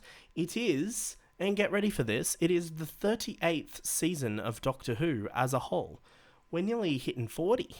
Fuck. That's pretty crazy. But yeah, so it went through till basically the beginning of March. The series just finished with the finale. It's another 10 episode series, and I really hate how every few years they keep reducing the episode count of Doctor Who. I would really like that to be extended. Hmm. But maybe not right now during the Chris Chibnall era. Maybe 10 episodes is for the best. In fact, maybe let's bring it down to 5 episodes every like 3 years. And Let's go free. we'll do 3 feature-length episodes like Sherlock every like 2 or 3 years, like Sherlock, and then once Chris Chibnall does series 13 in 3 years' time, he can leave the show and we can go back to a 13 episode count. Let's do that. No, I generally I don't mind 10 episodes. I think it's a nice amount. It just means there's less filler. Yes, but sometimes the filler is what really makes Doctor Who. Yeah, but there's like less bad episodes like fucking Fear Her and Love and Monsters, you know? Like we can cut that shit out and just go straight to the good stuff. I like both of those episodes. They alleviate the tension before fucking Tommy and Ghost is like, yo, fuck here. You remember? Yeah, no, where series 3 is just a fucking roller coaster ride from well, what's the episode where he's human called? Oh, Human Nature. Yeah, Human Nature. From that point onwards, it's just a fucking roller coaster ride, you know. Um, very well acted episode. I love David Tennant in playing John Smith. He's great. But anyway, that is actually comparable to one episode we will talk about in a bit. But, so... Season 12 can be compared to Season 3, actually. Yeah, in fact, this series of Doctor Who is basically... now, you can either, depending on your viewpoint, you could either say this is a rip-off of the Russell T Davies era, or, as I like to say, it's an ode to the Russell T Davies era. It's here's the best bits of the Russell T Davies era. Here are the things we want to pay homage to, and here's our new story. That's what I think this season kind of is. You can't keep making new things for a 50-year-old show. 57. 57, it's nearly 60 now. You can't do that. Can't wait for our episode on the 60th anniversary special. That's right. Even if this podcast is long dead by then, we're still doing the 60th. Well, we're doing an episode for the 60th anniversary special, and we'll do one for every anniversary special of Doctor Who. David Tennant is suddenly a woman in the 60th anniversary. Oh no, that'll set the anti-SJWs off. I remember one of my favorite things about season 12 coming out was when they announced that there was a comic as well with David Tennant's Doctor, with Tennant Doctor and Jodie's Doctor against the Weeping Angels, and all these YouTubers were jumping on it, going, Jodie Whittaker is going to talk down the 10th Doctor. And it's funny because it's a comic book and it's written by completely different writers. I know, and they kept saying it like it was actually going to be a TV thing, and I'm like, you guys have done research, have you? Yeah. Although there's always the same fucking rumors every single year when it comes to Doctor Who. It's always like David Tennant's coming back this series. Captain Jack's coming back this series, which actually happens this year. So hey, that's fun. There's always those like same rumors, like the Master's coming back, all that kind of stuff. But let's talk about Series 12. Now, there's 10 episodes. We've talked about the opening two-parter. We've got two-parters back this year, which is really nice. We've got Spyfall Part 1 and Part 2, which open the series off. And then we've got a three-parter. Yeah. In the same sense of Utopia. Yeah, it's like a two-parter, but there's like that kind of episode that leads into it a bit. I would actually argue that Haunting of Villa Diodata actually... goes more into the finale than Utopia ever did. In fact, I would argue that actually the haunting of whatever the fuck that's called, what is it, Villa The haunting of Villa Dodati? Diodati. Yeah, Yeah. Anyway, I would argue that the haunting of that and Ascension of the Cybermen are the actual two-parter, and then the Timeless Children is like that show really tags on. yeah. Anyway, it's the Hellbent of series 12. It's like that. You've got those first two episodes, and then Hellbent's just kind of Hanging oh there. yeah. But yeah, so Spyfall. We have talked about Spyfall in our first episode, but I want to get kind of just revisit it a little bit and talk about kind of like what you thought of Spyfall as a whole. As a whole, Spyfall is a serviceable episode and top tier season 12, I find. Um, it's it gets you into what the season's going to be. It Yeah. introduces the new master, Sacha Dhawan. Great job by him. I felt like he hammed it up a tiny bit in the finale, but we'll get to that later. Yeah. I love his outfits. He looks great. I do. He has some really nice outfits, apart from the Nazi one. Um, Jodie starts acting like the Doctor for once. Um, or she's written to act like the Doctor for once. Yeah. Um, Chris Chibnall took writing classes for one episode only. I would say, yeah, this is Chris Chibnall's best work in Doctor Who in general, across all of his stories, I think. I really do enjoy it. There's some issues I take with it. For example, like the second part, kind of like the villain just kind of yeets on out of there, So and is expecting him to come back for the never, finale. I think we mentioned that. yeah, and just No. never is heard from again. He just like goes. Daniel Barton is just gone. But what I do love about it is that it is kind of like, the first episode. These episodes are very disconnected from each other. But like the first episode is very much like what the title is. It's very much like that kind of spy kind of thriller type thing. Where the second episode isn't really that. It's more just like just time jumping around the Doctor and Master, and then you've kind of got that modern day plotline, which is literally the sound of drums again, with the companions, Yeah. and they just kind of abandon the villain, and even the monsters in the episode, the Kasavan, just kind of there. Like I don't know, like I do enjoy this story as a whole. I just think there's like these little elements in it that I think bring it down a little bit. It's a running problem with Chris Chibnall of the Yeah. lack of finality to any episode. Yeah. And like here's the thing, this is actually a Chris Chibnall script that also doesn't have some kind of arbitrary countdown in it. Is that a thing? Yeah, go back and watch Chris Chibnall scripts. Everyone has some kind of countdown in it. Was 42 a Chris Chibnall episode? Yep. Yep. The fucking Cube one, Power of Yep. Free. Yep. Yep. Dinosaurs on a Spaceship. Yep. Yeah, you're right. Yeah. I think it's since he became showrunner, that's less lessened now. Like there isn't that much anymore. I don't think there's arbitrary like countdowns, but there's always something that needs to happen by a certain time. But there's no like countdown. But like, yeah, I think, yeah, previously to him being showrunner, every single story he wrote involved a countdown. And in fact, I'm pretty sure some of his Torchwood stories also involved countdowns as well. Like that boy is obsessed with a countdown. But yeah, no, I do enjoy Spyfall. I don't want to get too much into it because we've talked about it previously. I think it's a strong start to the series. I think both episodes are really good, for different reasons. Like I think the Master and the Doctor stuff is really strong in the second episode. Jodie Whittaker, even in Timeless Children, where it's sort of lesser, I find that their relationship as Master and Doctor is one of my favorites. Yeah, I think it's really strong.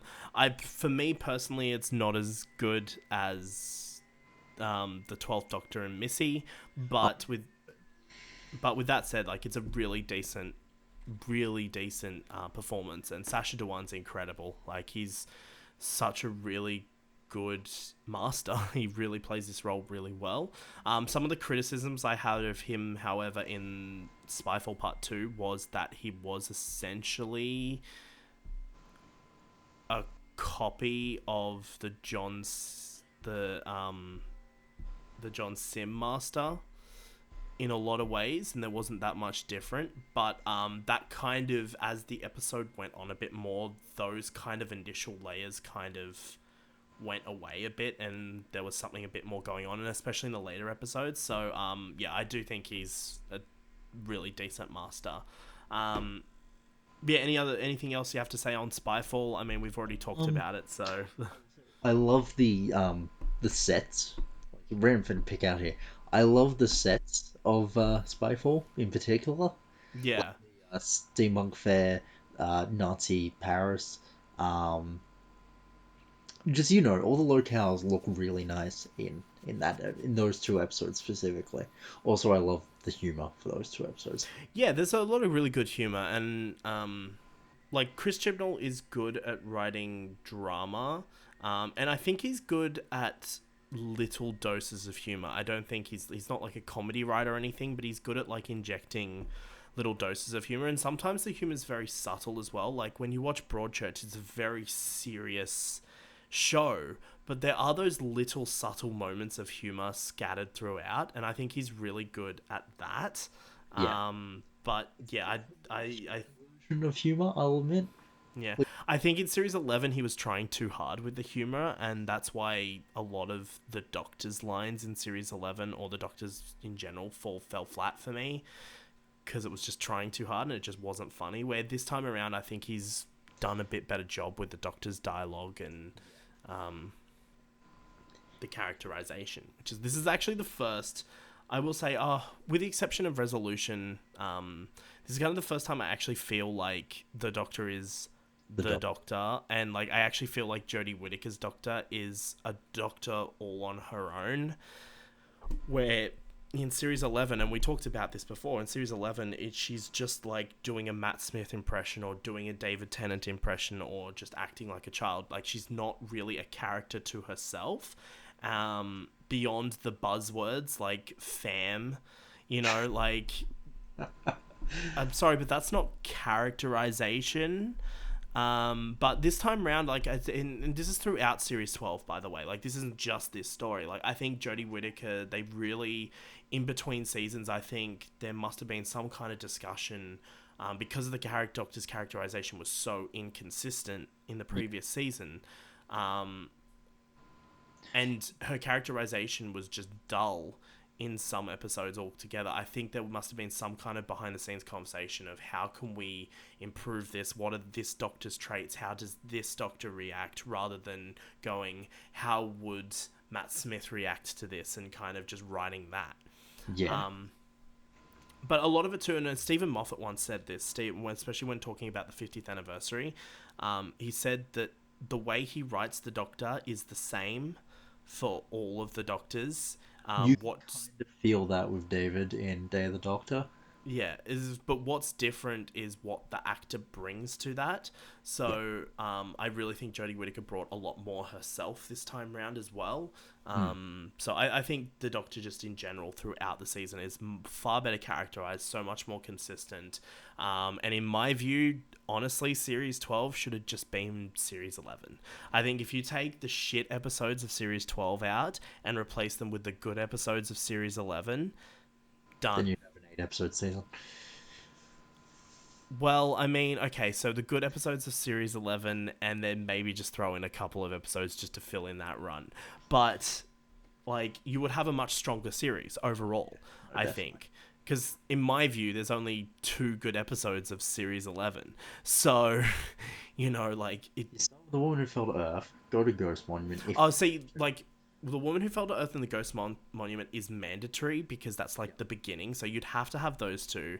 I would have Rosa, and I would have Demons of the Punjab.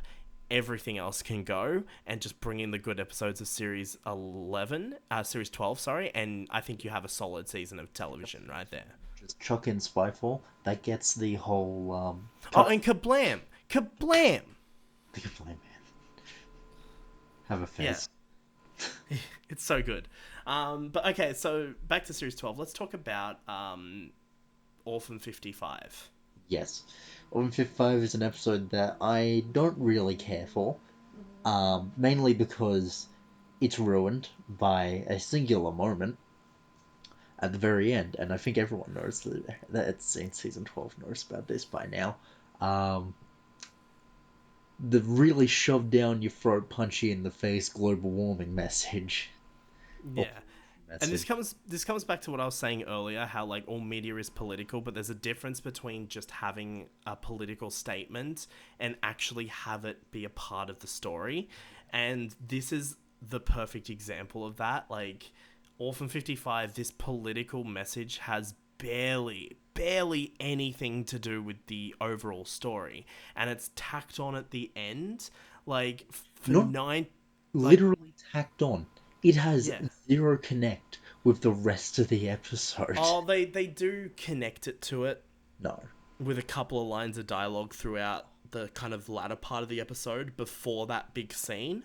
But like, yeah, it is kind of a very, and like the message is fine itself. There's nothing wrong with what they're saying, and I think that's a very important, like global warming is a very important topic to be discussing, and I think Doctor Who's a really good thing to do, It a should have really good medium for that discussion. But it has nothing to do with the episode, see if besides like a couple of throwaway lines. okay, so the way I would have done, explain the Earth, get rid of the fucking big it's Earth cliff plot twist. Do that far earlier, and then Yeah, have the Doctor talk everyone through global warming throughout the episode. yeah, Not put it at the end. yeah. And then When maybe you, like, rather than have a big speech at the end, you could just have, like, a simple little thing to kind of sum it all up in a nice little bow. But, like, not only does that sum up the story as a whole, but it sums up the point of it, rather than it just being an unrelated storyline and then just thrown in at the end. And the BBC also really hyped up the ending as well. Like, they yeah, were like, this is the must-see ending, you must watch it. And I get why they did it, because they want to get this message out there and, like, they want to do that. But, like, it, I will say one thing, the episode is not worth watching for that message. no, I don't think it's bad. I actually, like I said, I enjoy I enjoy elements of it. I don't think it's a good script, but I enjoy elements of it, and I really do enjoy. I enjoy kind of like. I actually do enjoy the Doctor and the companions in this. Like, this continues on from Spyfall in terms of really giving the companions something to do. And actually, I really like the Doctor in this story as well. I really like how she takes charge of that situation, and she,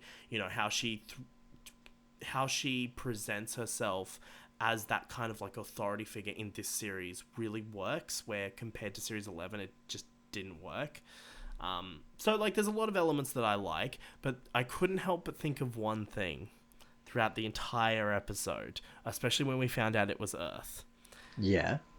And that one thing wasn't global warming. All my mind was cast back to was season 20. Is it 23?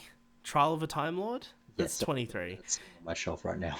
Yeah, so all I was thinking is the very first story of that is they're on this planet, and then that planet is revealed to it's this planet called Ravalox, and that planet is later to be revealed to be Earth.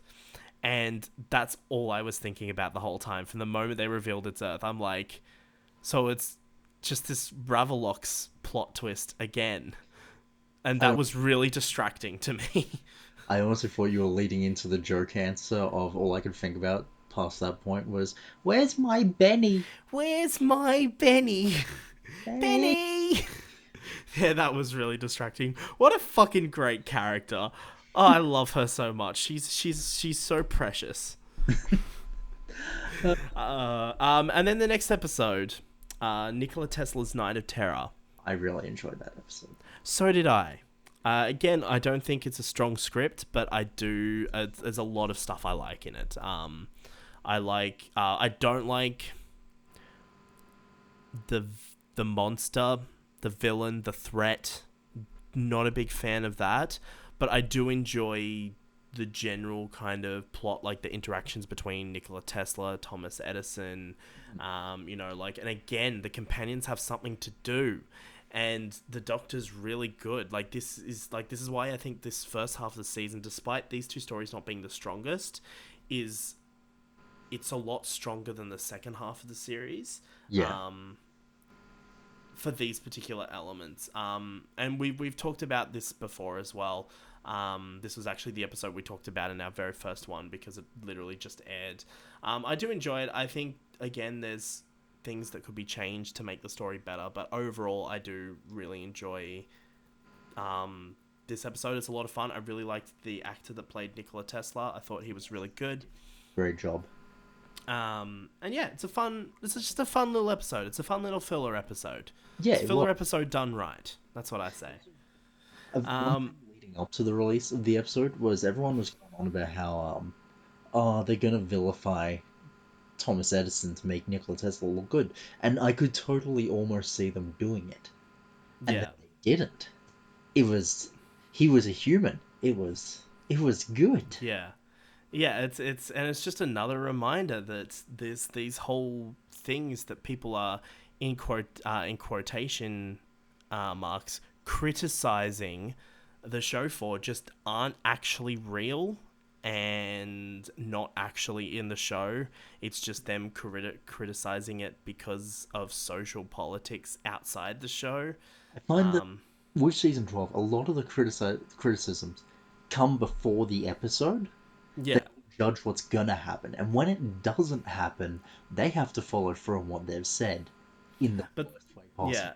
But the thing about this is they have to push this narrative that every episode of Doctor Who is bad.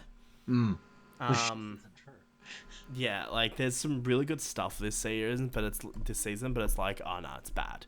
It's bad. They're killing Doctor Who. Blah blah blah. It's like, fuck off. But I think the next episode that's on the list after Nikola Tesla is Fugitive of the Jadoon. And how did you find out about the twist in that episode?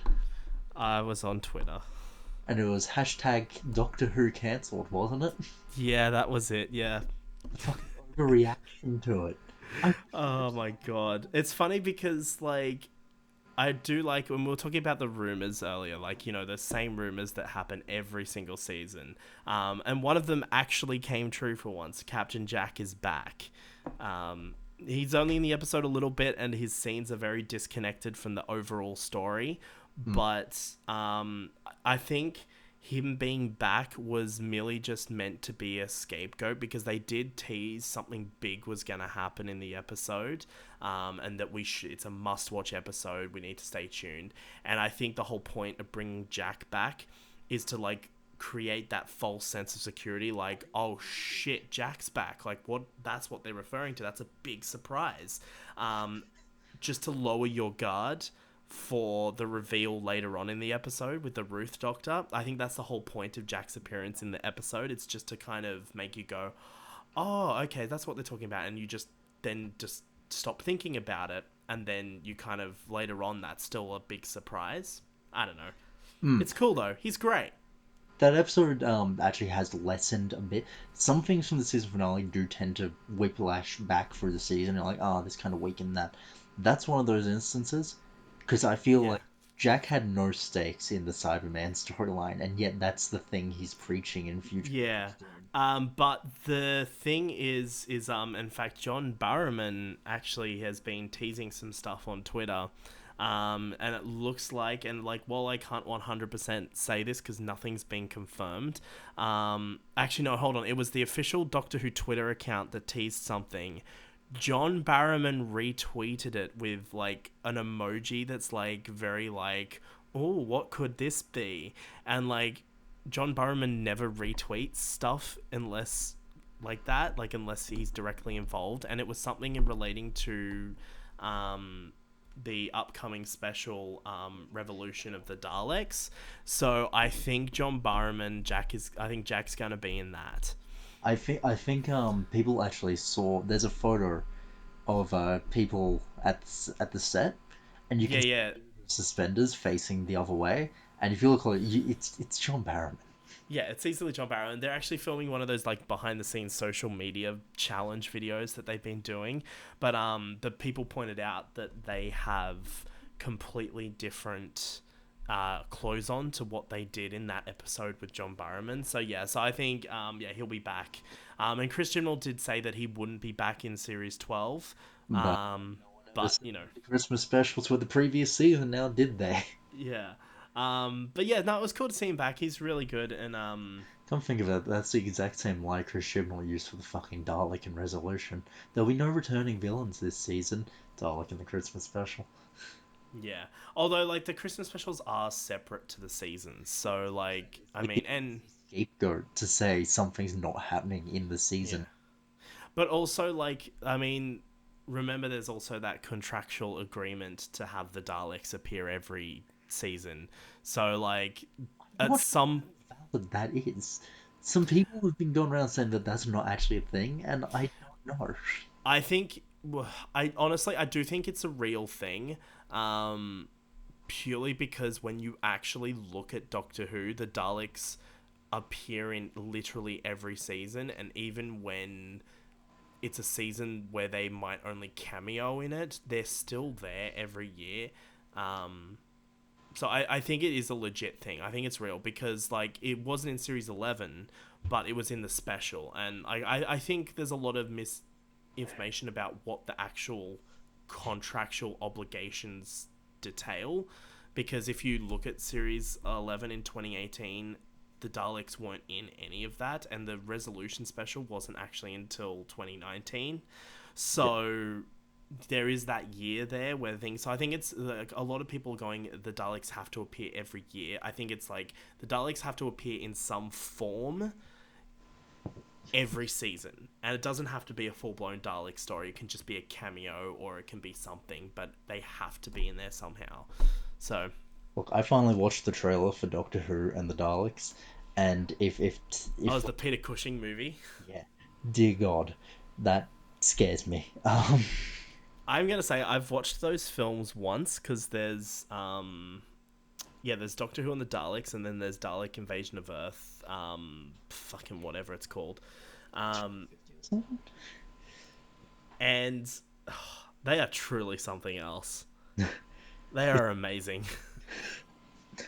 But no, if we keep the Daleks for BBC, I'm happy. Yeah, exactly. But yeah, so we also so yeah, so Orphan 55. So I mean, look, it's a Jadoon episode. The Jadoon are there. It's all great, Which well, he's whatever. But the big reveal is obviously the Ruth Doctor reveal, and we have talked about this episode yeah. in our last episode. So again, like the others, we're not going to go too in depth on it. But yeah, Yeah, it was a solid reveal. It it it was one of those reveals where you go straight to your friend or whatever and go, "Holy shit, what?" yeah, like it's pretty crazy. And I think we'll come back to this when we talk about the finale a bit because It plays in quite importantly. yeah. But other than that, like the Jejun are great to see. The rest of the episode, I actually think it's probably, in my view, the best episode of the series. I think it's the strongest one. And it's written by Vinay Patel as well. Although how much of it's actually written by Vinay Patel and how much is written by Chris Chibnall is unknown. It's a solid script for most of the way through. Yeah, I would say all the Jadoon stuff and like the general plot of the episode is written by Vinay Patel, but then I reckon the Captain Jack stuff and basically the reveal scene and like just everything that happened after that reveal scene at the end, I think would have been written by Chris Chibnall. I just say the lead up to that reveal was pretty masterfully done. Yeah, What have your feelings on the reveal itself? The lead up, the tension of the Doctor going to investigate the gravesite and finding the TARDIS. yeah, Masterfully done. very well done. I like how quickly she changes as well. Mm. The Doctor took Bonds? The doctor took ages to get down to the grave. Yeah. Took forever. She must have taken like 10 minutes because the Ruth doctor had time to, you know, do the thing. She had time to get changed. She had time to catch up to the doctor. Also, she could be like, hey, it's me. You know, like, fuck, what was the doctor doing? Why did it take us so long to get down there? It was a very grassy and wet day. She might have slipped a few times. Yeah, then went back to her own TARDIS. Oh no, she doesn't even have the TARDIS there, does she? They drove out. Maybe she went inside and washed her coat with all the mud off it and just didn't notice Ruth at all. Ruth getting changed in the next room, just like, you alright, love? Yeah, I'm fine, just slipped. Yeah, Ruth is just literally just messing around for shits and gigs at this point. What the fuck is happening? Anyway, so yeah, that's a thing that happened. And at this point in the series, a lot of questions were going around, you know, who's Ruth, the Ruth Doctor, where she fits in. We've discussed it all in the previous episode, the theories and things like that. And if you're expecting an answer, stay tuned until we get to the season finale part, and then you find out. So then we move on to Praxius. Now this... serviceable episode, if not forgettable. Yeah, so this episode was basically all about plastic, essentially. It was Orphan 55's message done better. Yeah, like this is how you do a political message. Make it a part of the fucking story. But essentially there's like these whole groups of characters. You kind of got these scientists and whatever. And I'm just kind of recount the story based on memory. Yeah. But there's like this... I guess it's like an alien parasite sort of thing, yeah. Yeah, and it's kind of like, I don't know, like it's like this. Oh, it's like this bacteria. Yeah. And when it gets onto humans, they kind of just sort of start like a rocky shell. Yeah, there's like this growth kind of thing, and then it takes them over and they just disintegrate. Which that's me trying to describe the plot of this episode from memory. Taken the disintegration part out of it and just had the shell. That's some terrifying visuals. Yeah, it's I really liked a lot of aspects of this episode. What I didn't like was... What? Two Girls Roman? I don't follow their blog. I just don't like them. Oh, okay. Yeah, no, I don't. No, don't. No, what I didn't like was the fucking just amount of CGI crows and how ridiculous that looked. Oh, there's like that scene where they run from the like laboratory to the TARDIS, and there's just like this big lot of CGI crows just chasing them. It was like a professionally made version of Birdemic. Yeah. And you know what's funny is CGI crows, and here's something that's going to tie back to a previous episode of the podcast. Yeah. CGI crows in a little film called Resident Evil Extinction are so much better. Just gonna say... I mean, look, listen, this is Doctor Who compared to a shitty film that I think is the best one that has a massive budget, but it's better. See, I find that when the crows have worse CGI than a plastic bin that ate Mickey in season 1, something... Yeah. Because, my God, that bin was from 2005. It's a pretty solid attempt for what it is. 15 years later, and it's just no good. Honestly, I think a lot of this episode is forgettable, quite frankly. I don't remember anything about the characters. I like not the astronaut, the other dude, the cop. Nick, I think his name was? Ex-police officer Jake. Jake. That was close.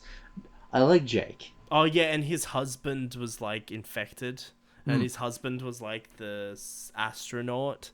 I only just remembered there was an astronaut in this. yes, yeah. Plastic infection from an alien species gets brought to Earth, because we're just fucking swimming in trash, and that's true. That's something we need to look out for. Um, Yeah, and that's it's in the Indian Ocean in this episode as well. It's a garbage patch that has kind of. Is it the alien no, bacteria? I think the bacteria got into the plastic, and the crows took from there or something. But Then like, do you remember how the plastic forms like this whole kind of underwater place where there's oxygen? was that the plastic or was that the spaceship? I'm not too sure, but like the whole thing was formed with plastic. So I can't remember if it was the spaceship that did it or like I'm I so confused.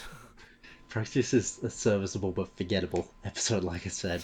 Um, I think Praxis gives fucking Yaz her first bit of characterization in a while. Of Well, since Spyfall anyway. yeah, I'm gonna go off my own and do it myself. Mm. Which actually leads into the end of the series, a scene I want to talk about in the final episode as well. Okay, so like you mentioned Yaz before, right? Yeah. And that just was making a coffee, because we had to pause for a brief moment.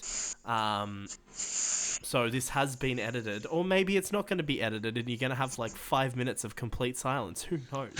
But I had a thought about Praxius while making a coffee, and it's because you mentioned Yaz. I completely forgot. Is Praxius is the episode where they're in multiple locations around the world, right? Yeah, that's it. And Yaz is in Japan, or is it I think it's China. China? Yeah. And there's like these fucking gas mask like Suit people. Yep. yeah, I completely forgot that even happened, and I was like trying to remember what episode that was from, and then I was like, oh no, it's from Praxius, the one we're talking about. So there you go. That just shows how forgettable this is.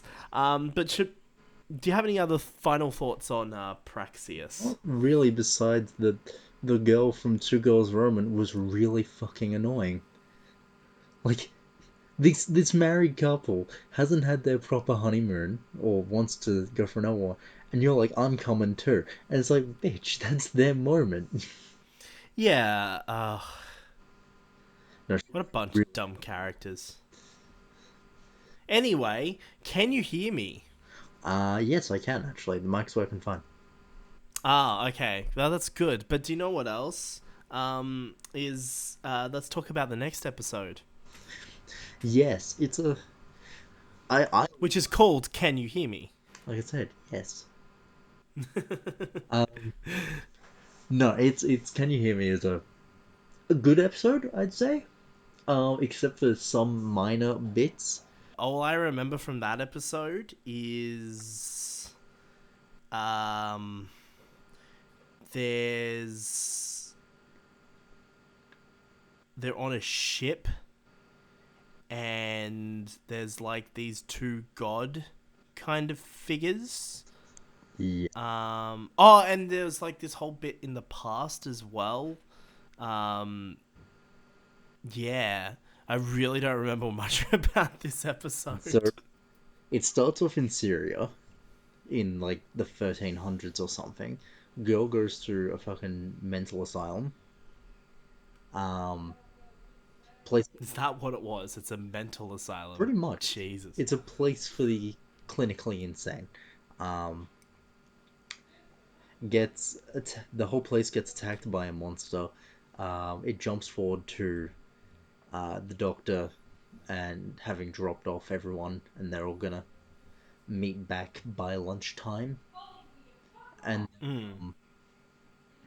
while they're all away, the doctor goes to Syria on time distortion. We get the fun little bit of the doctor going, like explaining everything to them, and then going, "Ah, you're not here, right? Who am I meant to talk to now?" And then it carries forward find out that the monster was actually, and like all these people, like Graham and everyone, have their worst fears come true or in their dreams by this old dude. Um, the doctor Graham gets visions of this lady with white hair and is like, "We gotta free her, Doc." They free her. She's evil. It was a trap, and the monster that the girl created, she conquered her fear, so the monster didn't actually obey him anymore. That bit's a bit wishy-washy. And then the monster attacks or gets trapped in the orb with them for all life. Good. That's all I have to say to that. That's just what the fuck. What the fuck is that episode about? Uh, Honestly. it's seriously good moments. In my opinion, Graham's fear of having the cancer come back was, Oh yeah, that's a thing that came up in that episode. Yeah. and then that also, Yaz's characterization had a big fucking boost this episode.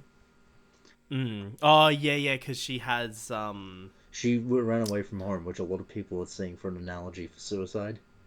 Which I'm yeah. not too sure on the founding of that. If they were to turn around and go, yeah, that was a thing, I'd be like, okay.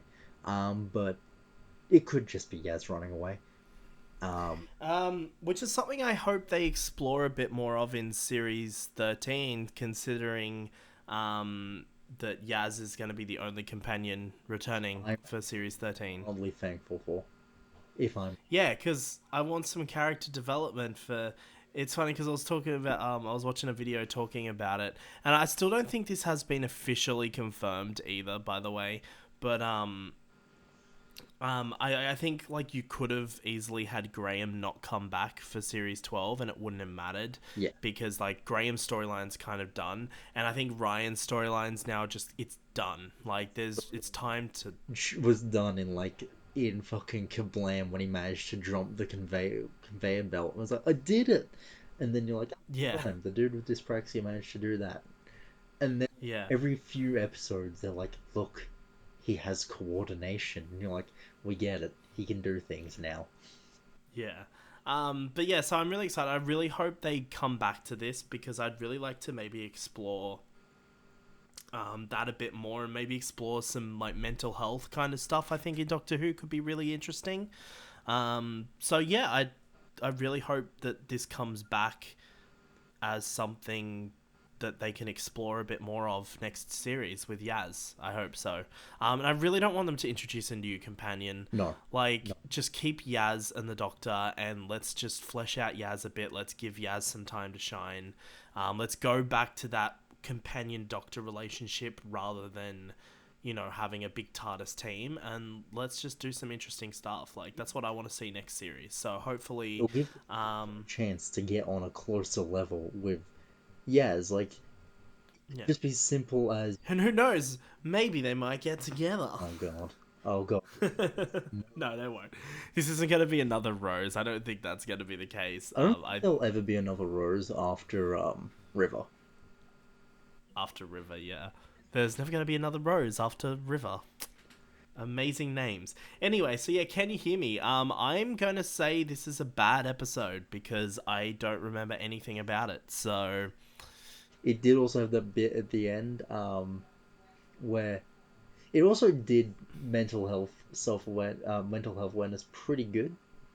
For instance, Ryan's friend was oh yeah, yeah, that's right. Because they had that whole thing with Ryan and his friend's like, just um, he's not. yeah. But not only that, like his friends like you just keep leaving, and I actually thought that was setting up for Ryan to leave, and I really hope that is actually a setup for why Ryan decides to leave in the upcoming special. Been Because I so I think it will be. because I really that's yeah no I completely forgot that was in the episode. Yeah, yeah. See, it has Nice. the overall episode's kind of but it has these little moments in it where you're like, okay, that's actually good. And then they have a moment where the friend goes to therapy afterwards and just talks, and you're like, Yeah. that's a good thing to teach people. Just Yeah, nice. Yeah, go to therapy. the only Sit. bad part that a lot of people have a problem with, I don't particularly care, um, is when Graham confesses. to the doctor about his fear of the cancer returning, and the doctor's like, "I'm socially awkward. I'm gonna just go over here." I'm just gonna yeet on out of here. Bye, Graham.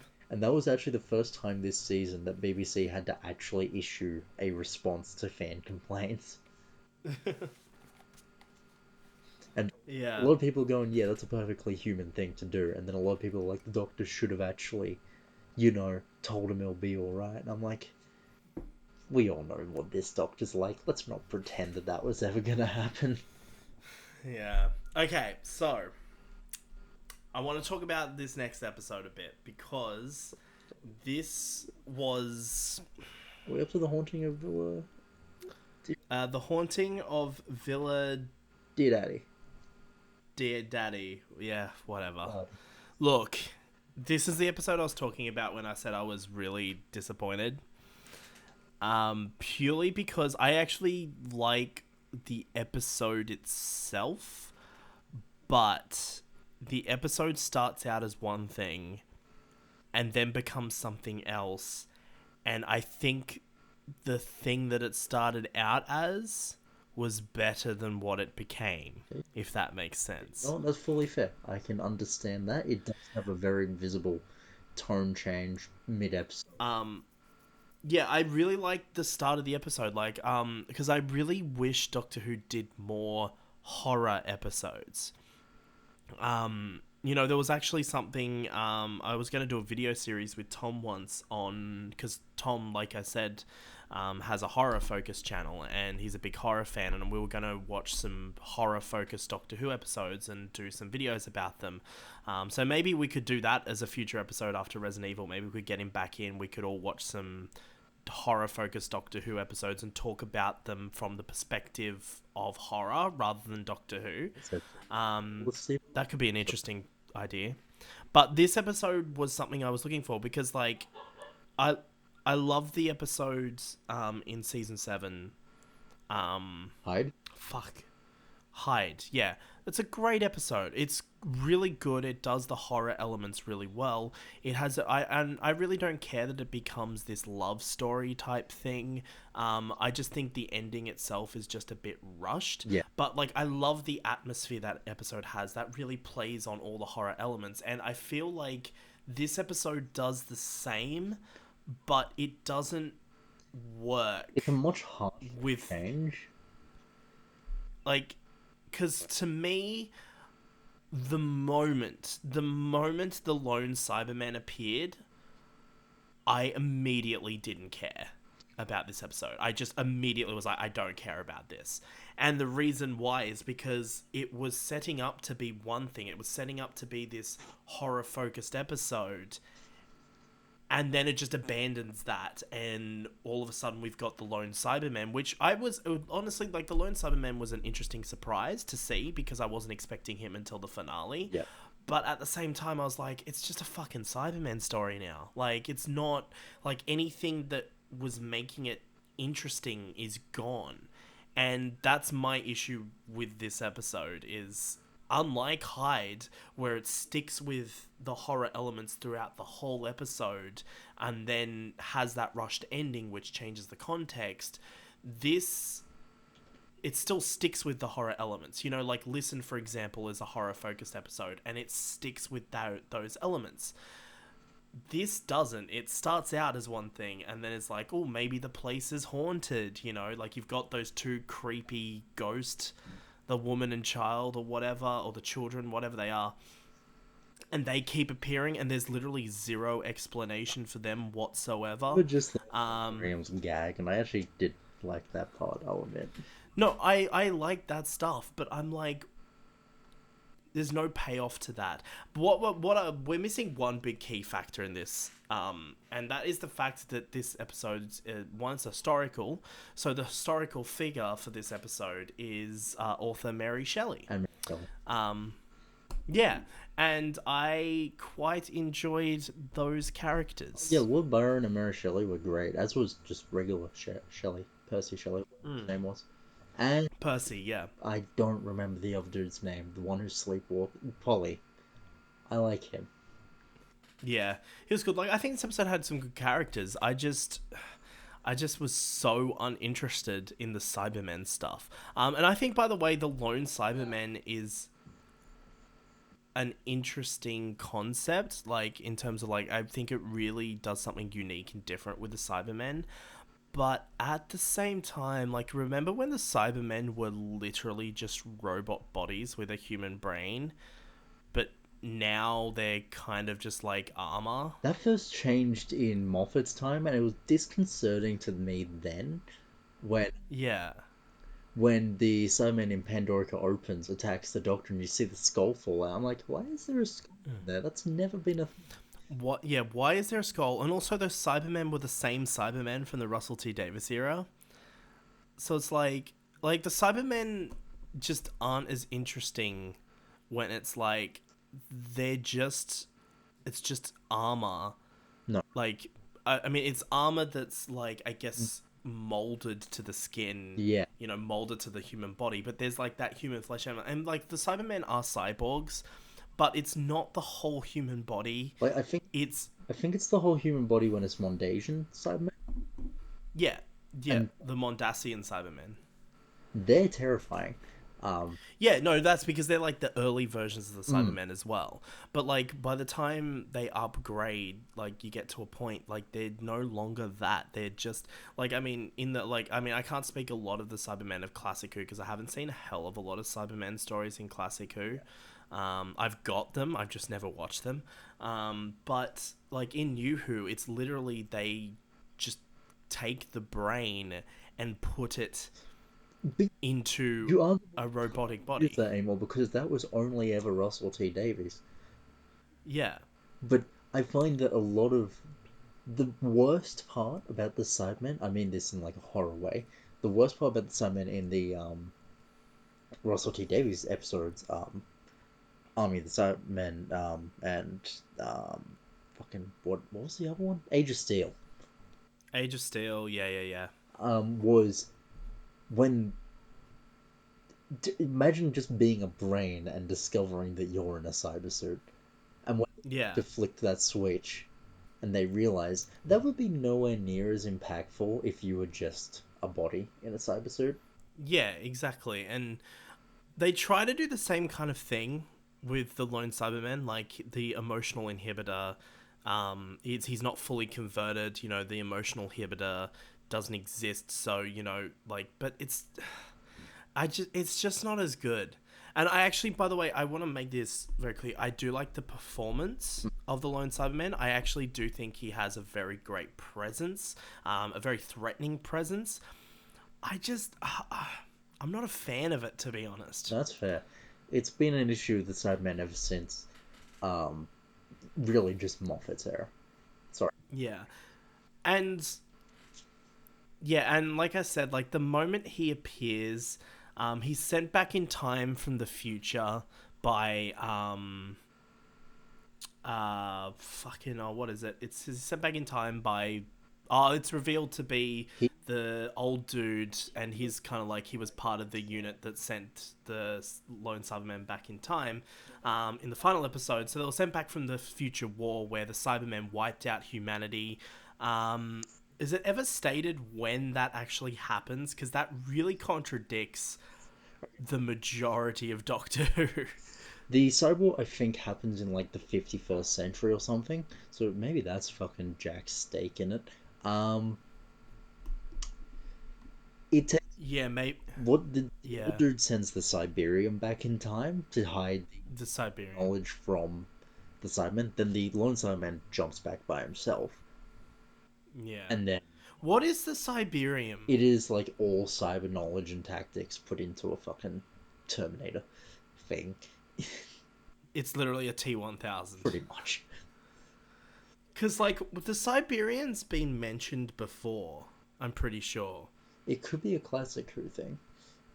No, I'm pretty sure it was mentioned. It might have been mentioned. I'll have to rewatch it, but I think in the opening scene for A Good Man Goes to War, when Rory is like in the kind of cyber ships, I'm pretty sure that's mentioned at some point. And maybe not even be that. It might be another Moffat era story, but I'm pretty sure the Siberian is mentioned. But in this, but like all I thought it was just like, you know how the Daleks all of a sudden have a hive mind Yeah, as well? Like it's just that, but this is like an actual thing. Like it's like an actual, and we're skipping to the finale here, but it's like an actual like legit being, yeah. and I'm so confused. There was one line of dialogue that really fucked with me throughout the whole finale, and it happens in Haunting of Villa Diodati. Um, when the Doctor gets it and is like, "Bet Mm, it feels more at home with me," and I'm like, "Why though? Why?" It yeah. never paid off for why the Siberium chose both the Master and the Doctor over the lone Cyberman. Maybe because the lone Cyberman's just a shit character. Maybe. Maybe. And here's another thing that annoys me about the lone Cyberman is they built it up throughout the series. You know, it was built up as this thing. They even when they announced the Cybermen last year, you know, it was in the trailer. The lone Cyberman was in the trailer briefly. You briefly see his like fucked up helmet and all that. And he just goes nowhere. He literally goes nowhere, and I think it's something in the finale. And I'm just gonna kind of lead into the finale now because I really have nothing to say about the rest of this episode. Beyond, I really just don't care. I don't The humor think it's was on point, though. that good. Pardon? Humor was on point. Oh, the humor's on point, and I really loved the set design. I loved Yeah, the lighting. I love all the technical stuff. This is what I'm saying. Like, I wish this was just a horror episode. yeah. Just a horror. Fuck the Cybermen. I don't care. Just give me a horror episode. Also, and now I'm just going to move into Ascension of the Cybermen here. The Cybermen redesign looks stupid. Which one? Yeah, so the new Cybermen with like the their armor looks very similar to the previous Cybermen redesign in the Moffat era. They've still got that like Iron Man kind of circle light up bit, but what's changed is they've now got these like little spike thingies on their shoulders, and also their mask, their like well, the helmet now has its own little light thing, and also the face now resembles more the 80s Cybermen than it did the Moffat era Cybermen. So they've done this like redesign. One thing I'm happy is they haven't kept is the Cybermen's ability to fly. That's just gone now. Um, but I don't know. I'm not a fan. I just think it doesn't look threatening. It does. It almost looks. We all know it was purely there to get the nostalgia bait out for Classic Who. Yeah, but I'm so confused because there's so many Cybermen designs at this point. And I originally thought the lone Cybermen just had that standard Cybermen design that was introduced in the Moffat era, but it doesn't look like he does. He looks like he has this new Cybermen design, just a fucked up version of it. But then when the cyber drones, which again is just looks so stupid, when the cyber drones are attacking this like town of people, they look like the Cybermen heads from the Russell T Davies era. Yeah, yeah. So like, what the fuck? Like, just give me a design and stick with it. Stop like changing everything. But I will say, essentially, the Cybermen is better than the previous episode. Uh, Purely on the level that it's an actual Cybermen story, so I'm actually interested in it this time round, where before I wasn't disappointed. See, I was Like I knew what I was getting so into. I kind of disagree. Um, I find that Ascension Cybermen just drags on quite a bit just to get to that reveal. Yeah, 100%. I am going to agree with that. I do actually agree that it is, and this episode was actually, interestingly, the finale. I was hooked, right? Like the Timeless Children, I was hooked from start to finish. This episode, I kind of ended up not playing Raid Shadow Legends, but I was on Facebook on my phone while the episode was playing. Um, I don't think it's bad. Like I don't like the group of human characters. No. I don't think they're all very good characters. I, Um, the best parts of the episode to me were yeah, Koshamas. I love Koshamas, the old dude. yeah. The Doctor. Yeah, Ryan had a few moments in there where I was like, "Good on you, mate." And Brendan, whatever his name is, yeah, the Brendan. Irish kid. Yeah, yeah. It's funny. It's actually interesting because I one thing I do like about this episode is everyone got a chance to do something because they were all separated. You know, Ryan was separated from everyone else. Ryan the Doctor was separated. Um, Yaz and Graham were off doing their own thing. And I will say, actually, the lone Cyberman is so much more interesting in this episode than he was in the previous episode. Yeah, so the only episode he's interesting in. Thank you. Yeah, it's and he's actually a like I said, like in the previous episode, one thing I'm disappointed about is they didn't explore his human side a bit more. Like, because you remember in the previous episode they had that bit where like they explore that a little bit, and he like talks about how he was a father and all that kind of stuff. Really love that moment because you're expecting this Cyberman to do the heel turn and be good. He Yeah, want to be a Cyberman, but no, he's like, I murdered them. You're like, oh fuck, well. yeah, but like, yeah, like I think these two episodes, like I do enjoy. I guess like essentially the Cyberman is very action heavy, like it's very action focused, and it really just exists to set up the finale, I guess. But yeah, I'm just not a big fan of. I like that the characters are separated. I do love that bit where they all get into the cyber suits, despite what I was complaining about earlier.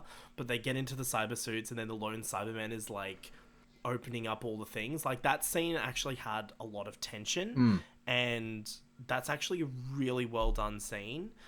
Because I thought one of the companions were gone, especially Yaz, because they focused so much on Yaz Just in that moment, and you're like, and like you have that previous moment between Graham and Yaz. may I say that that Um, was really out of place? it was very out of place, and here's the thing: is I was fully expecting one of the companions to I die. thought it was gonna be Graham at some point. 'Cause early in the episode, Yaz is like, "You've come a long way, Graham O'Brien." I'm like, why are you saying Yeah, this? Is he dead? yeah, it's like red flags. Like you only put this kind of stuff in to set up something happening. And at first I thought it was Graham, but then I thought maybe in that moment, maybe it might be Yaz. Like Yaz might be captured, or Mm. and then nothing happens, and it's like, well, what a pointless fucking scene that Yeah. was. And I'm like, Yaz and Graham never talk to each other. The first time they Yeah, properly talked to each other was in Praxius, oddly enough. And you're just like, why? Why you two? yeah, Why not have on um, the ship instead of Graham? yeah. It's a bit all over the place. Um, to be honest, I'm not a fan of this episode. I personally, I I don't like. I appreciate the idea and what they're trying to do with the lone Cybermen. I don't like the execution of it, and this is also, um, I just think it's a weak Cybermen story, just in general. And by the way, this is the only episode that is a Cybermen story. In Like, I mean, with Cybermen, I'll agree. I think they were a bit weak. But yeah, the aesthetic of what they've done to the universe, it's yeah. not Oh, yeah, like the weird. backdrop, so much more interesting. Like, show me I've that. heard, Show me that. I don't care about this. and I'm like, okay, it's Cybermen went to war with humans. That's a thing. And then this time, it's like, yeah, they've been hunted down and most of them are dead. I'm like, oh, fuck. Yeah. Like, just show me that. That's so much more interesting than what is in this Mm. episode. Um, and yeah, unfortunately, this episode basically is just a bunch of stuff happening to build up to the end scene where there's this portal that I guess people have gone through, and the old guy's kind of guarding it or something.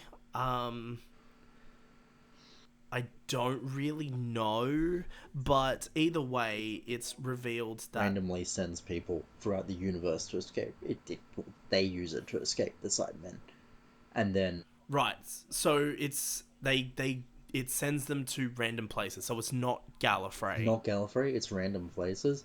And so when they're on the beach with the Doctor, when it opens up, Koshamas is like, I've never seen him do that before. That's because it's probably the first time it's ever actually solidly put a location. Yeah, right, okay. So anyway, it opens up, it's Gallifrey, the Master pops up and he's like, hey, it's me. Remember this little thing that I said back in episode 2? Well, you're gonna Be have afraid. yeah, you're gonna have to wait another week to find out. Um, but that's basically what that scene is. I will say he's great, but then it sets up the final episode, and this is now the third series finale that we've had a Master slash Cybermen story, and I really don't care for it, to be honest. It's funny because actually since series 8 it's been every second season Mm.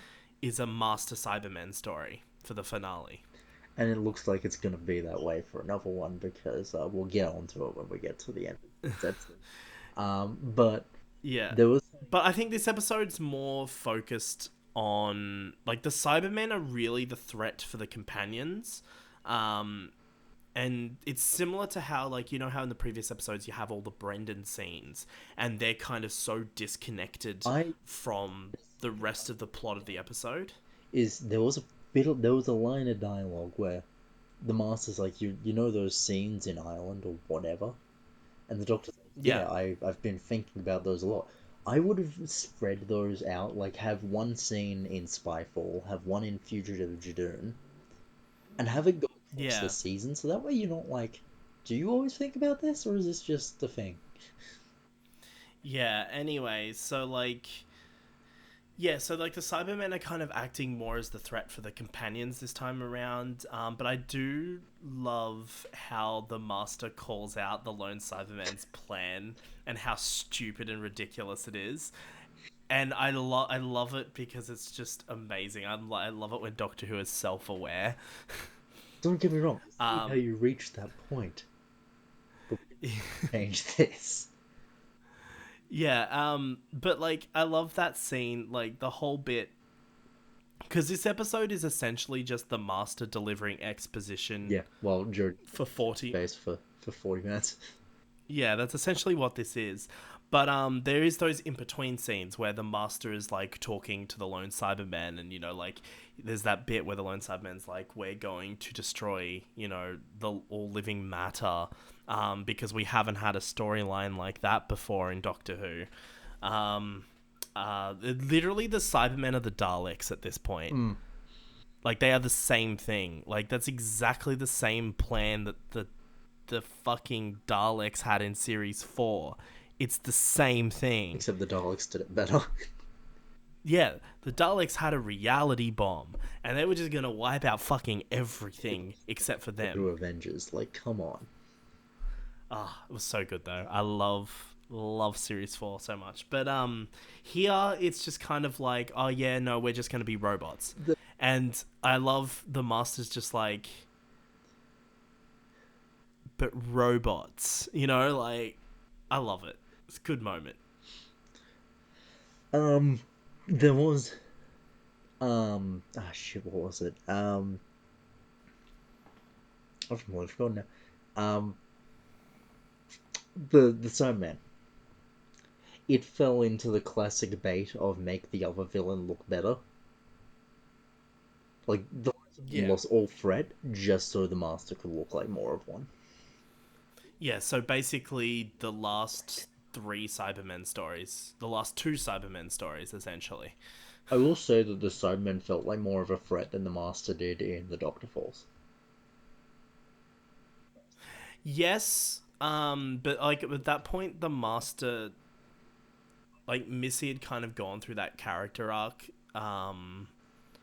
where like, but even then, I think the Master, like just John Sim being back, still kind of outshines the Cybermen a bit. Even though he doesn't do much, he's just kind of there. It's it still kind of outshines it a bit, because the focus, and it's even in the promotion and everything, like the focus was more on, oh, here's a multi-master story rather than here's another Cyberman story. And of course, in season 8, Missy was the threat. Like, the Cybermen were there, but Missy was the threat. So, like, I'm just sick of that. Like, I just want to have a good, solid Cybermen story. Like, just give me the Cybermen and just the Cybermen. That's what I want. But I want to talk about the other stuff in this episode. Because this episode is called The Timeless Children. Of which And it's all about the kind of story arc that's been building up over the course of the series about the timeless child, that one throwaway line from one season ago. So, a lot of this episode is on Gallifrey. The Masters destroyed Gallifrey. reason. Yeah, see, I'm going to get to that in a sec. So the Masters destroyed Gallifrey. We have this whole bit. Now, the Doctor ends up in the Matrix, which is really cool. I really like that because we haven't really seen the Doctor in the Matrix or really anything to do with the Matrix, I think, and since Trial of a Time Lord. So it was really cool to be doing that again. And so essentially, as the Master's in the real world, kind of, doing the thing with the lone Cyberman, and eventually he gets the Siberian himself, and he just kills the lone Cyberman, by the way. That's what Fucking... when I said that they've made him less of a threat just to make the Master a bigger one. Yeah, they literally just killed him. A little. So that whole character was pointless and didn't amount to anything. And then he gets the Siberium, and then he creates his own kind of race of Cybermen that can regenerate. So fucking good. I'm sorry. I hate it, but I love it. I hate their designs. They look so ridiculous. The ridiculous designs. It is pure camp. It is the best. But we'll come back to that in a sec. So, while he's doing all of that, he is also inside the Matrix with the Doctor and basically just giving exposition about the Timeless Child and telling the story of basically how Gallifrey... it's essentially the story of how Time Lord Society was formed, but also the story of how Time Lords got the ability to regenerate. I personally think it's a really good backstory. I think that as a origin for the Time Lords, I like it. Yeah, and it actually still... Here's the fun thing about that, is it still kind of plays in with that original idea of the other, except rather than the other being the Doctor, like the original idea was meant to plan out as, the other is, Tech Taeyoon. Yeah. That's basically who the other is. So basically the story is Tech Taeyoon's this explorer, and she kind of just leaves Gallifrey. This is before Time Lords exist and all that. And they were Shabbat's back then. Yeah, and she's kind of just, doing a thing, and she comes across a planet with a portal in the sky. Yeah, and there's this child there. And so... she saves the child. Yeah, basically adopts the child, right? And then so back on Gallifrey, the child and this other kid, which some are speculating that's the Master, which doesn't make sense, but, whatever. Anyways, playing with this other kid, she falls off the cliff the exact same way that Brendan falls off the cliff in the immediate previous episode. And then she regenerates, and it's the first time anyone's ever regenerated. Yep. So then Tech Taeyun spends God knows how long kind of Experimenting on. experimenting and kind of learning about this child. And this child goes through multiple regenerations, but he's still a child in each one. Which is kind of fucked when you think about it. Like, that's pretty dark if you think about it the way it probably is. Yeah, but this comes back to the theory, because remember we were talking about at the start of the episode that the timeless child was this like child that was experimented on or tortured or whatever to get the ability of regeneration. Like that was the theory we were discussing back in our first episode. Yep.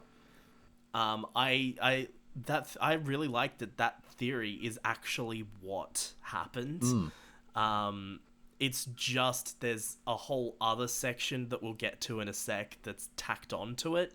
But I do like that you know, like it's this child, this innocent child, that's being experimented on, and like, but not experimented in a bad way, like being held captive or anything. Like obviously there's that relationship there, but like multiple regenerations.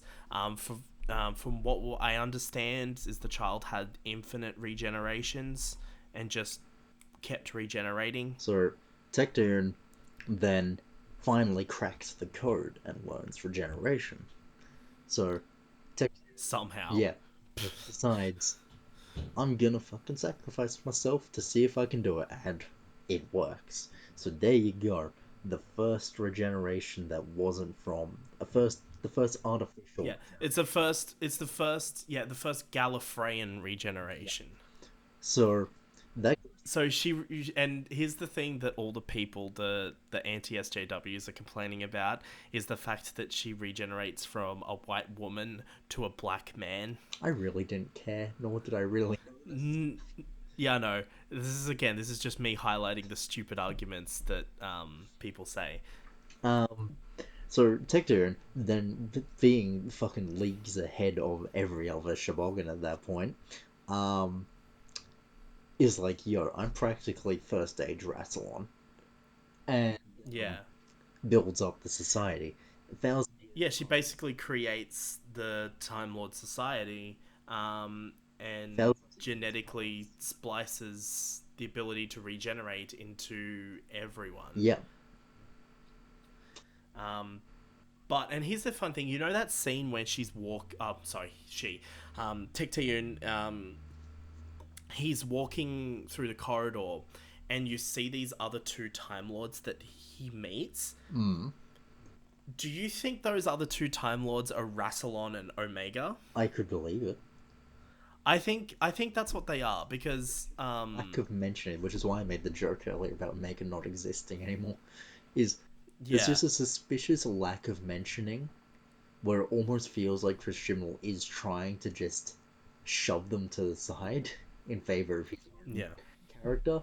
I'm like, but here's the thing. The Master also says, because this episode only covers regeneration and how regeneration became part, and how Time Lord Society started and how regeneration became a part of that.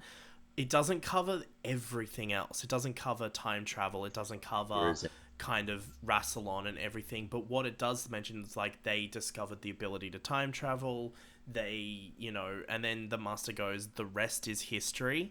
So I suppose, you know, catches in there.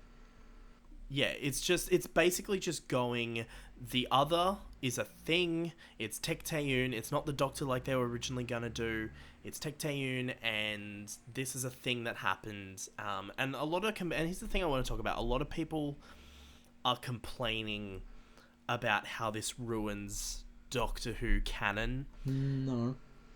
And I'm trying to figure out how it ruins Doctor Who canon. Okay, actually, you know what? No, do you know what they're not? Actually, no. Sorry, I'll rephrase this. They're not complaining about this particular plot point ruining Doctor Who continuity.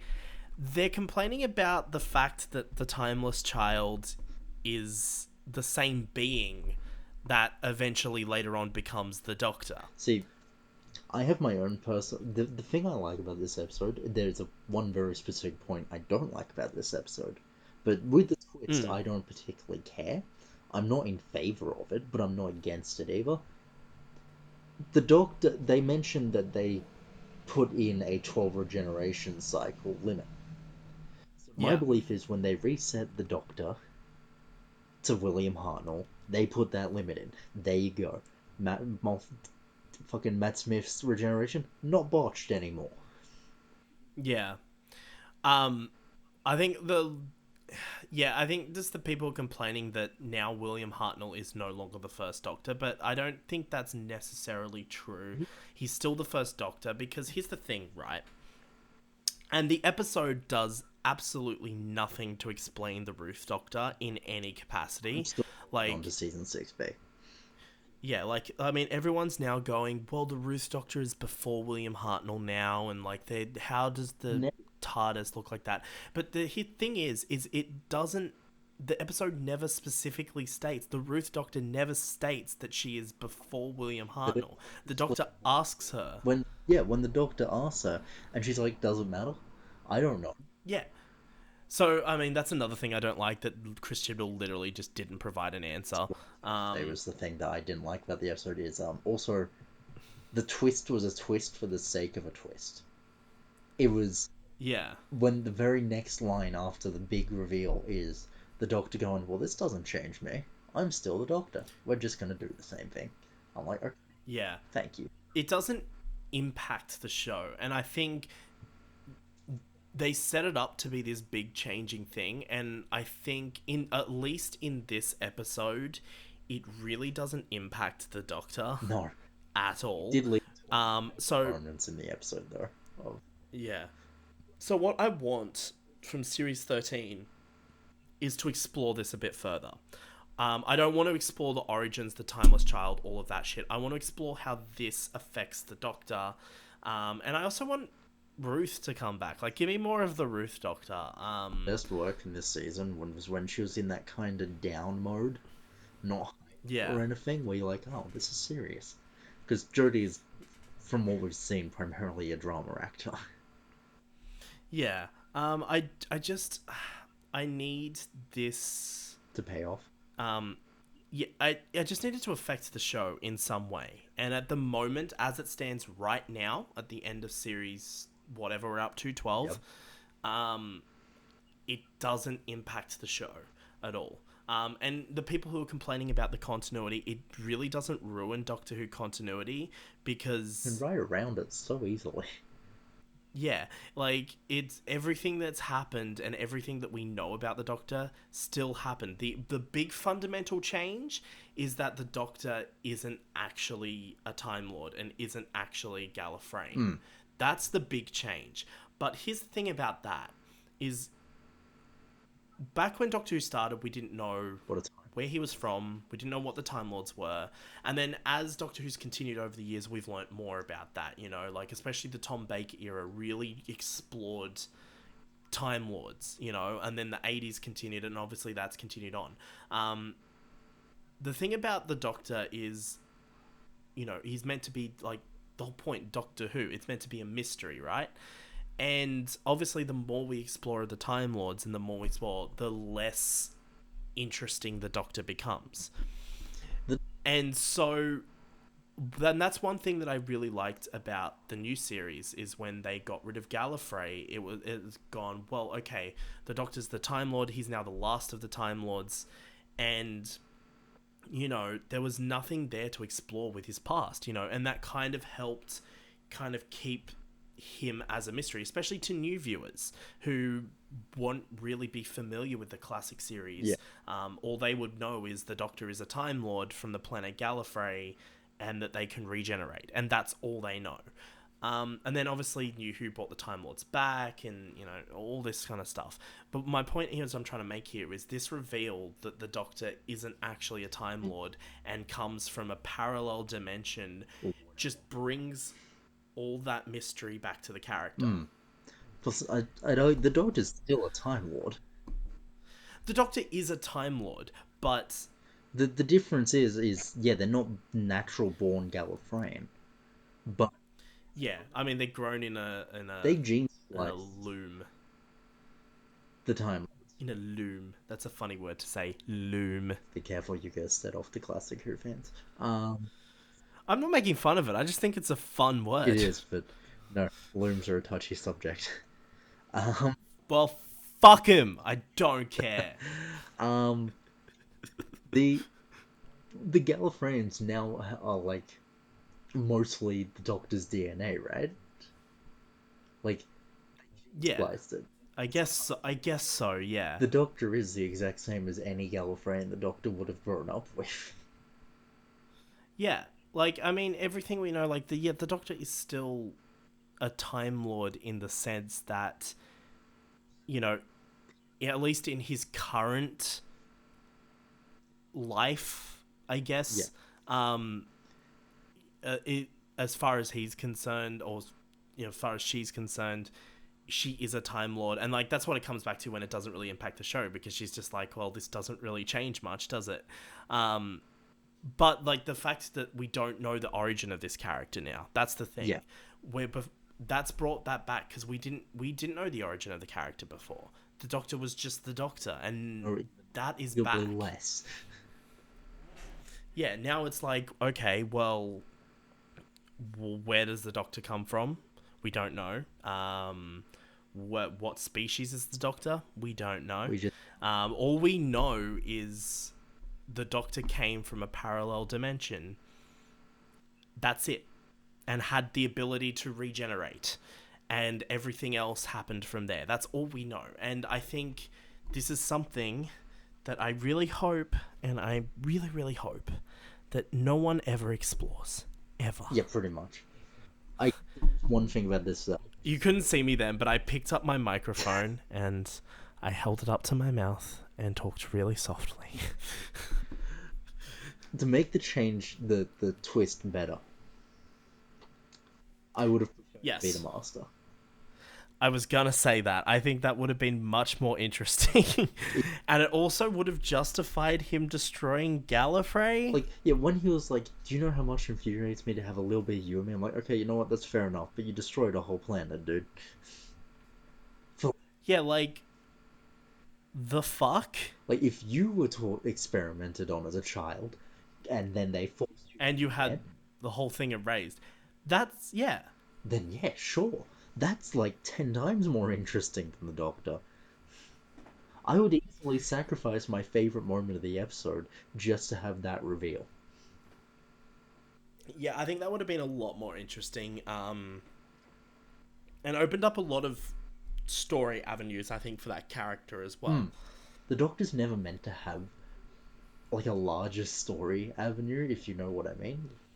Yeah, and like this is one criticism I am seeing is that a lot of people don't like this, and these are the ones that are not criticizing it for changing Doctor Who canon, or you get the people criticizing it for being just to cater to SJWs because the every time the Timeless Child regenerates, it's a different ethnicity and all that kind of shit. It's not these complaints. These are people that are talking about the Doctor as a character and how the Doctor should never be this important figure. And like like I was watching a video from this person who was talking about the reason why they don't like this is because it makes the Doctor this all important character, this all important figure, and that the Doctor just shouldn't be. And he's like, I didn't like something he said in the episode was, I didn't like it when they made the Doctor this big part of the Time War. How he was the one, like he didn't like it when, like, because it was essentially the Doctor's destiny to do that. Essentially, that's kind of what they established. He didn't like it then, and he doesn't like it now. The Doctor should just be someone who travels in space and time and isn't important. And so, like, I can get that criticism. Personally, I really don't care either way. Pretty much. I'm someone who's like, you know what, this is a cool little thing. Like I said, I think it'd be more interesting if it was the Master. Yeah. That's But there's no reason it still can't be the Master, really. The Matrix is missing yeah, so much data. And I feel like Chris Chibnall yeah, did do this on purpose for someone else to write around this. or someone else just to ignore it completely and not touch on it because we've had the reveal now and we don't need to explore it. Exactly. He's half Um, human on his mother's side, after all. yeah, exactly. So here's the thing. Okay, so the Doctor's previous lives, who knows how many regenerations the Doctor has had, right? Worked for the Division, this kind of, which is essentially that season 6B theory, working for the CIA, just with a different name. But what I'm trying to figure out is how Brendan fits into this. Brendan wasn't actually. Um, they kind of really awkwardly said it. Um, Brendan was never real. Brendan, Yeah, right. before they erased the Doctor's memory and made them the Doctor, um, Tech Dayon or whoever, I think the Master says it was Tech Dayon, must have put like a thing in your head to make you always, you'll eventually come back to this. It was to always make the Doctor Right. question. Brendan, like, the reason that Brendan falls the exact same way as the Timeless Child is because it's a mirror of that. Yeah, Right. yeah, See, that's not explained. no. It's just kind of briefly shown, and that's another thing that annoys me about the whole Brendan thing in the previous episodes, because like I really do like those scenes in the previous episodes, but you could literally take that out, and it's not gonna change anything. And like to me, this is why I just think this second half of the season just isn't as good The because writing gets a little bit looser and it really shows. yeah, it kind of sets up all these things but doesn't pay it Yeah. off. And I'm just not like I mean, obviously it does conclude the series arc, but the lone Cyberman, we set up this Brendan character that goes nowhere. The lone Cyberman goes nowhere. Gallifrey being destroyed really goes nowhere because it's a bit of a shit reason to destroy Gallifrey. It all kind of is just like, okay. And by the way, I'm not saying this episode is bad. I actually really like the Timeless Children as an episode. I think it's actually a decent episode. It's pretty strong. I just think that it's actually let down a lot by the concepts that are set up in the previous two episodes. Mm. Especially with the Cyberman and the lone Cyberman and all that. Like, that just kind of ruins it a bit for me.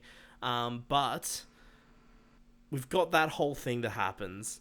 Doesn't really affect the Doctor that much. She's in the Matrix. She's, I guess, trapped in the Matrix. She's like, oh, I'm I mean, she does have that moment where she's like, I don't really know who I am, that kind of thing. And then the Ruth Doctor appears and is basically like, The bitch, mad you bitch. you are just who you are. And she's like, you know what? Yeah, I am. And then my favorite moment in the episode happens. The Doctor doing an absolute power move. Yeah, of Things just thinking. being shown. Oh, yeah. Oh, God. Okay. I really hate it when, okay, sorry. I hate the fact that the Doctor Who theme tune played. It's so cringy. I don't mind the moment itself. I just think the fact that the Doctor Who theme played is just really I cringy. found it worse in Star Um, Wars when the fucking Star Wars theme played when all the Republic was there. I was like, this is. Please yeah, stop. yeah. But the so we have this thing. One thing I do like about this, and everyone's like using the word. It makes the Morbius Doctor's canon.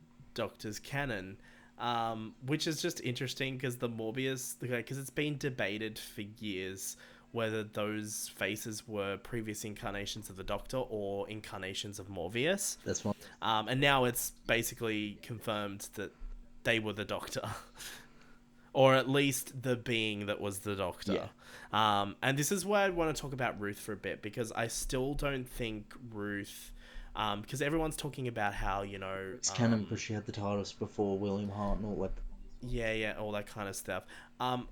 The fact that she calls herself the Doctor, I don't think this being was called the Doctor until William Hartnell. I think all the previous versions of the character... this says they chose the name.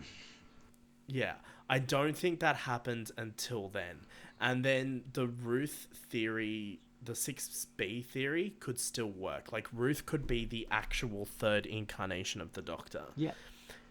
Now, this does raise a couple of questions. Okay, so let's just say, for example, that your theory of them giving the Doctor a regeneration limit is what happened. Okay? Now, two possible things could have happened here. Either the division reset, or the Time Lords. Like, maybe this is a separate, like, the division was before the first Doctor, and then maybe this is kind of just doing missions for the CIA. You know, it could be two different things. But let's just say it's the division, the CIA. Let's just say it's the same thing. Okay, so let's say she's doing missions for the division, you know, second Doctor then maybe regenerates into Joe Martin's Doctor. So two things could have happened. Either before they sent the Doctor back, well, actually three things, actually. Before they sent the Doctor back to Earth, right? Yeah. Three things could have happened. Either they reset the regeneration so that regeneration didn't count to the overall 12. The other theory is because the comics does explore the concept of degenerating a bit. So the other theory is that the Doctor degenerated back to Patrick Troughton and then regenerated into the third Doctor, thus not making the Joe Martin Doctor count. Or, and here's another one, you know how in Time of the Doctor, the Matt Smith talks about how the 10th Doctor once regenerated twice and kept the same face? Could have just been a wild guess in the dark, because you're just like, why am I dying now? Oh, that must have been it. Yeah, like, it could be that, or it could be just that Joe Martin's Doctor is the actual third incarnation, and then the third Doctor is the fourth incarnation, and the 10th Doctor, that regeneration didn't actually count because he didn't regenerate, he just healed himself. So, like, there's so many different things, and personally, I don't want this explained. Or another theory, and this is the other thing that could be the case, is that the Doctor actually never had a regeneration limit. He just thought he did. And like the idea of that they just gave him a regeneration limit didn't actually happen, and he just didn't have it. But because he thinks he's just a normal Time Lord, he thinks he has that. And then, like, the only thing to explain away there would be what goes on with the Time Lords, you know, giving him regeneration energy. But it's like the division is so secretive that only 3 people knew. Yeah. Maybe Rassilon himself didn't fucking know. And do you know who one of those people was? One of those people was Tom Clancy. What? Well, Tom Clancy's the division. Oh, son of a bitch. Oh, yes. Nice little gaming reference thrown in there. We're doing a bit of gaming. You're primarily a gaming channel. Just ignore the rest of the Doctor Who stuff. No. Yeah, I think there's a number of things that could have happened. All I want is, I think, if one thing Series 13 needs to do is just because, just for the sake of the fucking fandom and all of their bullshit, just explain where the Ruth Doctor fits in, and that's it. That's all you need to do. It doesn't matter. They'll always go, well, if she's the third incarnation, it's like, just explain where she fits in, explain if she is that third incarnation, explain how she doesn't affect the Doctor's regenerations, just anything. I don't care. Just explain that, get that done, so people can stop whinging about it. That's all I want. But yeah, now shall we move on to wrap this up? Let's talk about what happens after the big reveal and all of that. The Master, along with the Siberian, has created a new race of Cybermen. He calls them the Cyber Masters.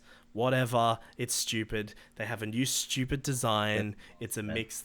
It's literally the same design, but their face is a bit different. They have the Time Lord collar thing instead of the standard helmet, and they have a nice cloak. Not cloak, robe. They look stupid. I like them. They're so corny. It's good. At this point, I'm embracing the cheesiness. Yeah, and also the master as well in this scene. It just gets really over the top and cheesy as well. Yeah. Um, but the thing about this, and this is actually an interesting concept. So these Cybermen have the now. This is actually also a bit fucked up because the master just kept the bodies of all the dead Time Lords. So here's the thing. Here's my question. So the cyber army that he's created is meant to be invincible, Yeah. basically. It's the Cybermen mixed with the ability to regenerate. So here's the thing. If the bodies are regenerating, the Cybermen could still be easily killed because they have a regeneration limit. They have a regeneration limit unless he somehow worked through that, or Yeah. they get killed while they're regenerating. I highly doubt being Cybermen would get rid of that little factoid. Yeah, and look, if you knew about that, wouldn't you just shoot them while they're Double regenerating? tap. Just double tap, shoot, aim for the head. They're like zombies.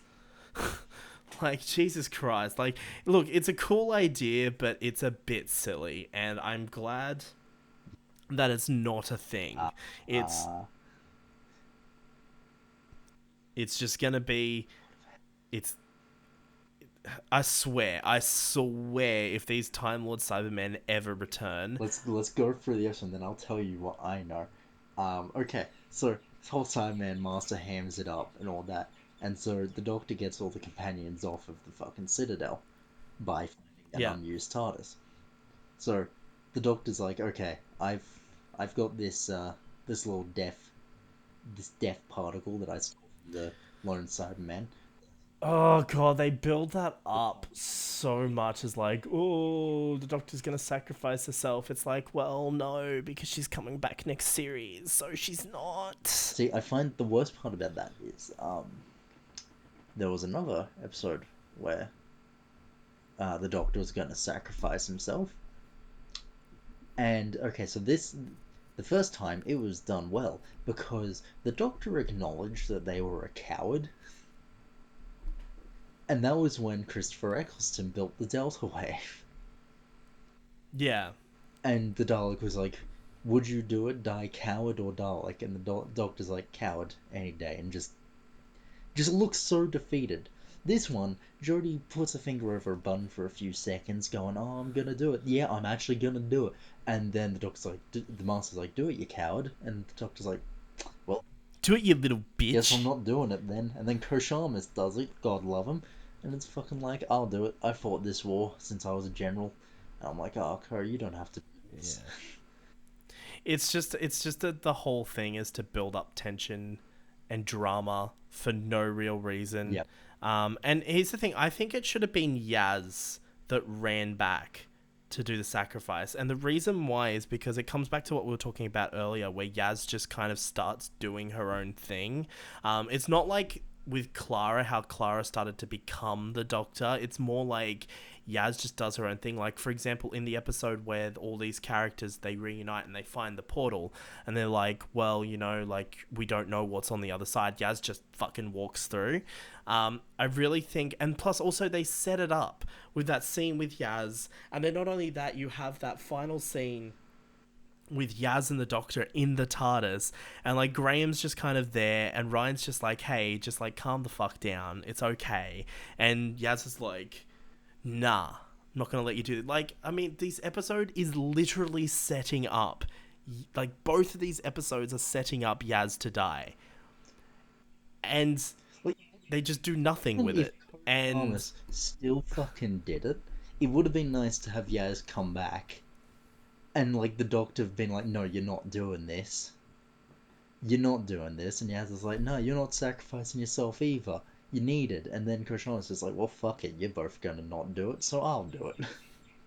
yeah, Just anything to break that um, up besides just Cove coming in and being like, "Yo, this is my fault. I'll do yeah. it." Yeah, it's look, I don't like the end of this, the whole end bit. I do. I like the rest of the episode though. I do love the whole Cybermen stuff with the Cybermen are a direct threat to the companions. And I do like the Master Doctor stuff. I don't like the lone Cybermen.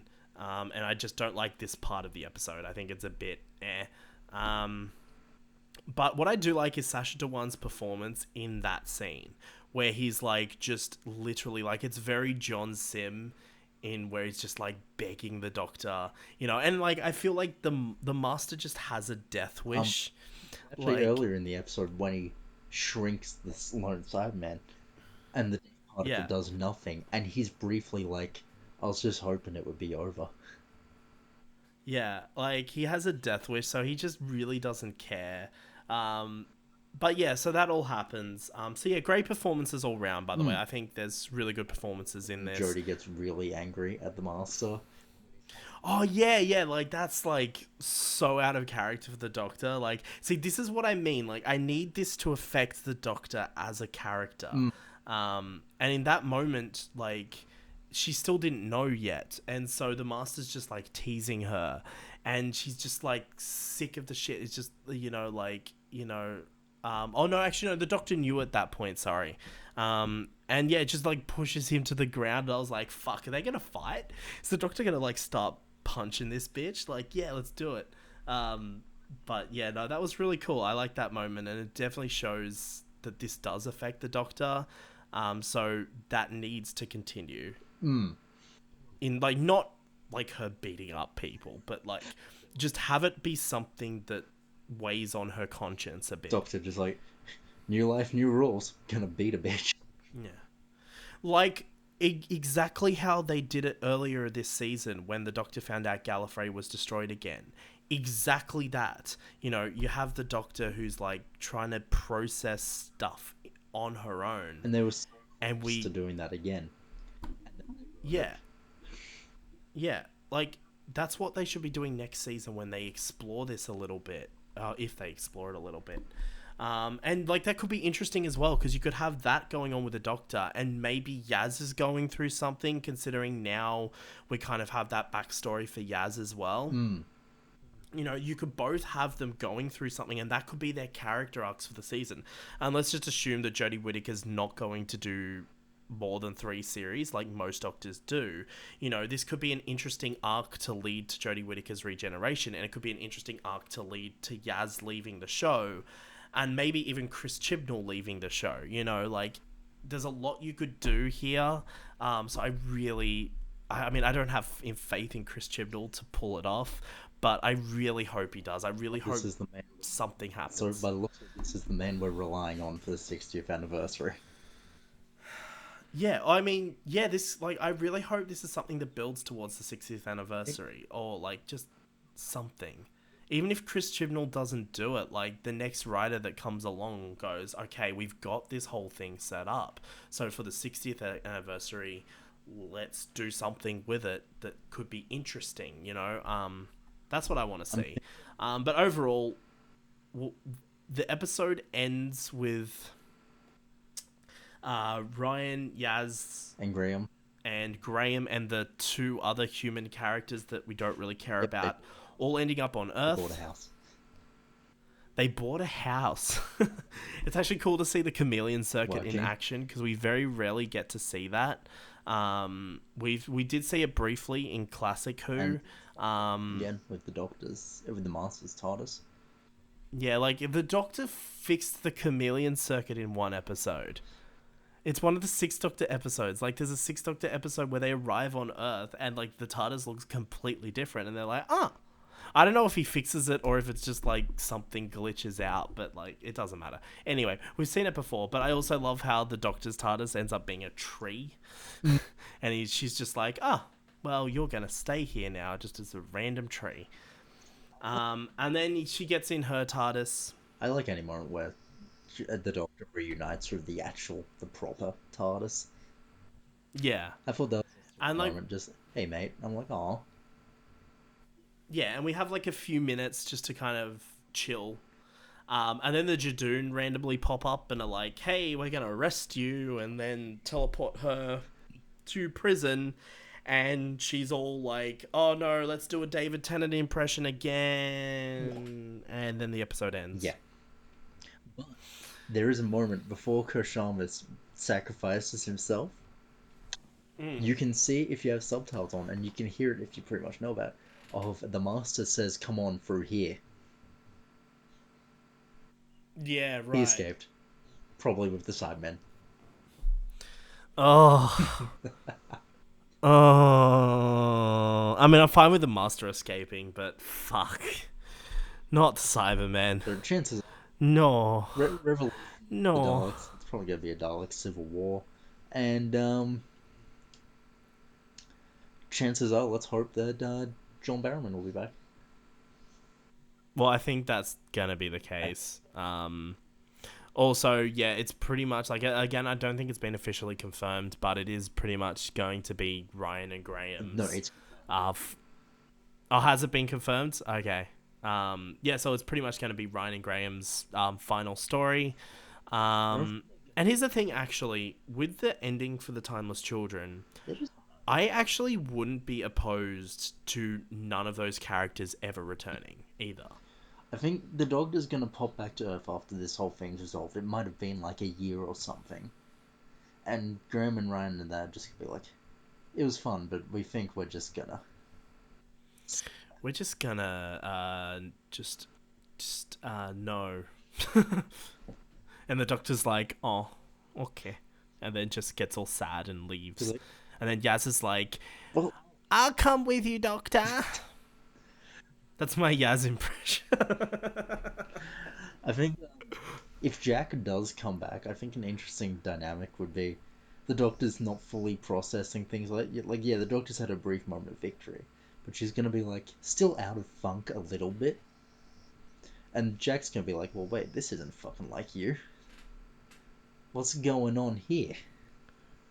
Yeah, and the Doctor's like, yo, all right, and just tells a story, and then Jack's like, Well, we oh gotta stop fuck, this, haven't we? well, we gotta go after this bitch. Because, like, Jack's already familiar with the Master, and Jack's like, nah, none of not having any of this. Fuck this shit. And then, like, yeah, it's great. God, could you imagine if that was dialogue in Doctor Who? Fuck this shit, man. Fuck it, we're going after the Master. Fuck it, we're gonna hunt him down. Jack just pulls out a pistol and fucking cocks them back. This briefly just made me think about the year that never was. And so Peter Capaldi was on Earth for 70 years, right? Like, like during his. Does that mean Yeah. he lived through Earth twice? Do you reckon he lived through the year that never was? Ooh, that's a good question, isn't it?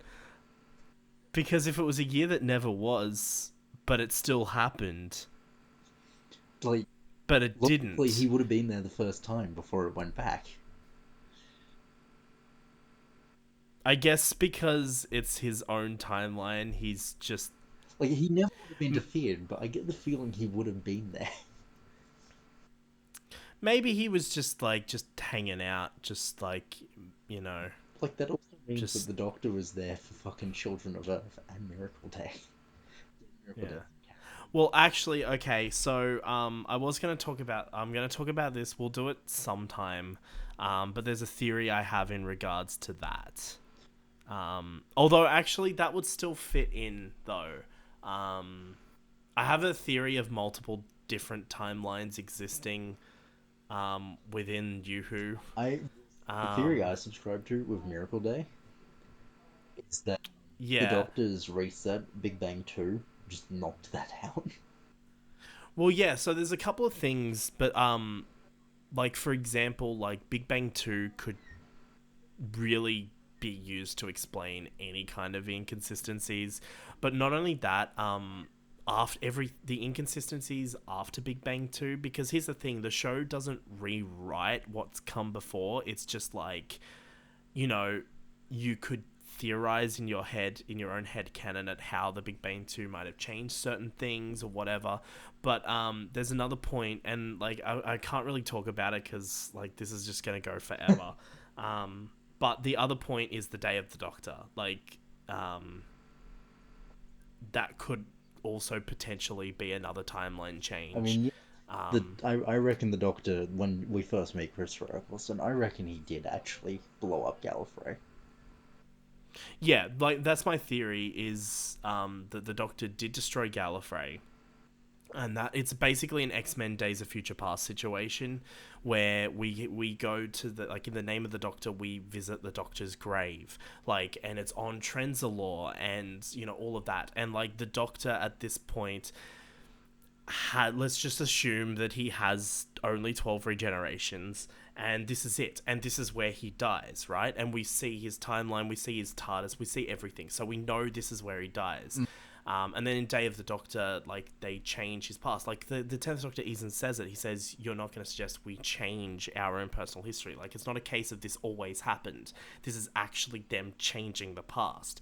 And so this creates a new timeline where now the Doctor is on Trenzalore, and everything is built up to that moment, but now the Time Lords are back, and it allows Clara to actually reason with the Time Lords to give him new regenerations, which wouldn't have happened the first time. And this is something that's never talked about. Like, it's a theory that's I never seen talked about. No, and I've been meaning to make a video on it for so long, to be like, look, this is probably the case, but no one talks about it. Everyone just assumes that Gallifrey was never destroyed. Yeah. And like, I've seen it, like, all the big Doctor Who YouTube channels have never talked about this. They've never made a video about it, and it's like, why? Like, it's pretty fucking obvious. I see time in Doctor Who as, besides a big ball of wibbly wobbly time, of wibbly wobbly timey-wimey stuff, I see it as more of a straight line where time goes normally, and then it cuts back, and then it moves forward again. It doesn't change. So it's difficult to explain because fucking time travel, you know? But maybe, and here's an idea, maybe Doctor Who just doesn't have any canon whatsoever. No, it does. You can't say that. The adventure games are canon. Oh, the adventure games are great. Oh, they're actually... What about the Eternity Clock? I actually really enjoy it for what it is. I haven't played it. It's not a good game, but it's... Well, here's the thing. I really want to have the time to sit down and play it. Go and buy it off PSN on PlayStation 3 and play it. Because, remember when I did a video on Fallout New Vegas back in the day?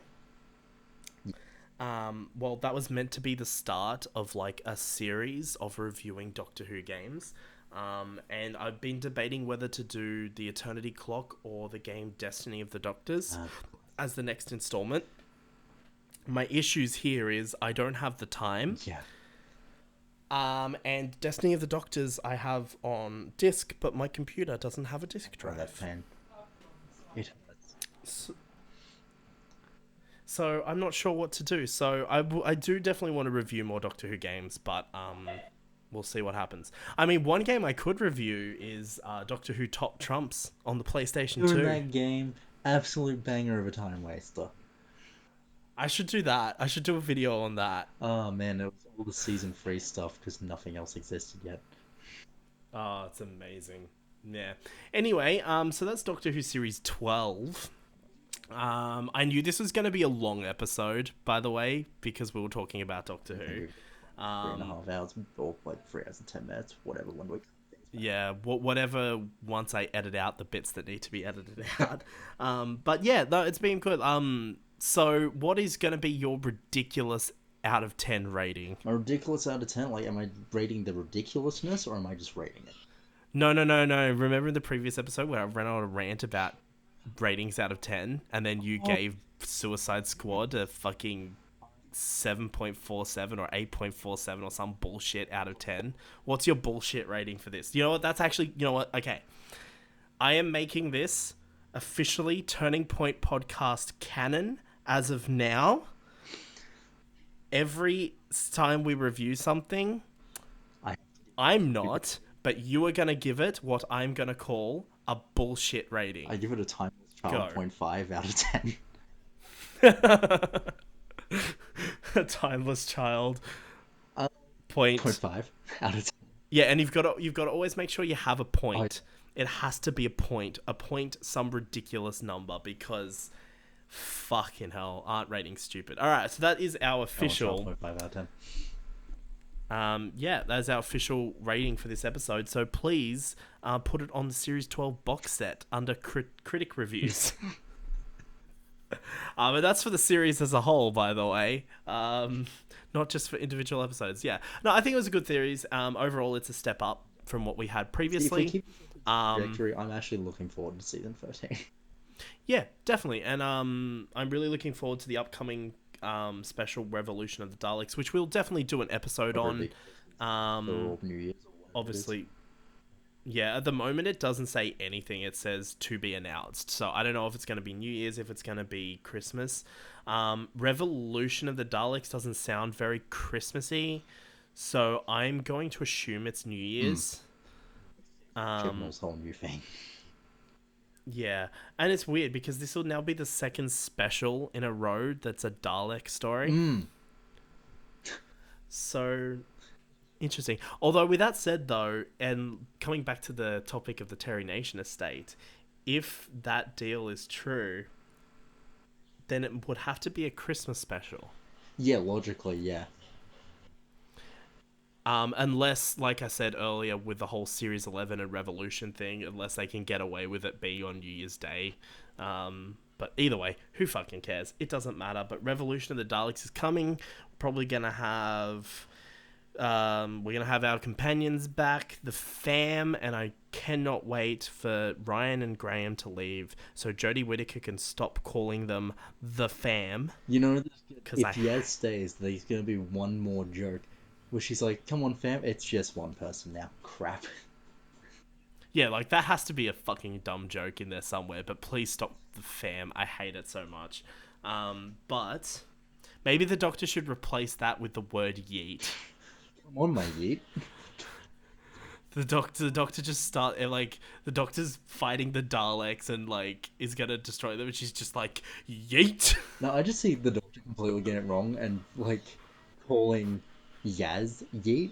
Like, come on, my yeet, and then Yaz like, do you Yaz is just like, no, that's not how that works.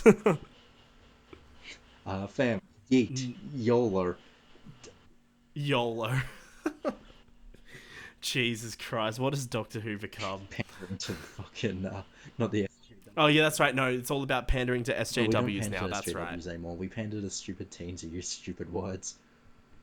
Yeah, we got to pander to the millennials. Oh yeah, the millennials. I forgot that we had an app for them. Yeah.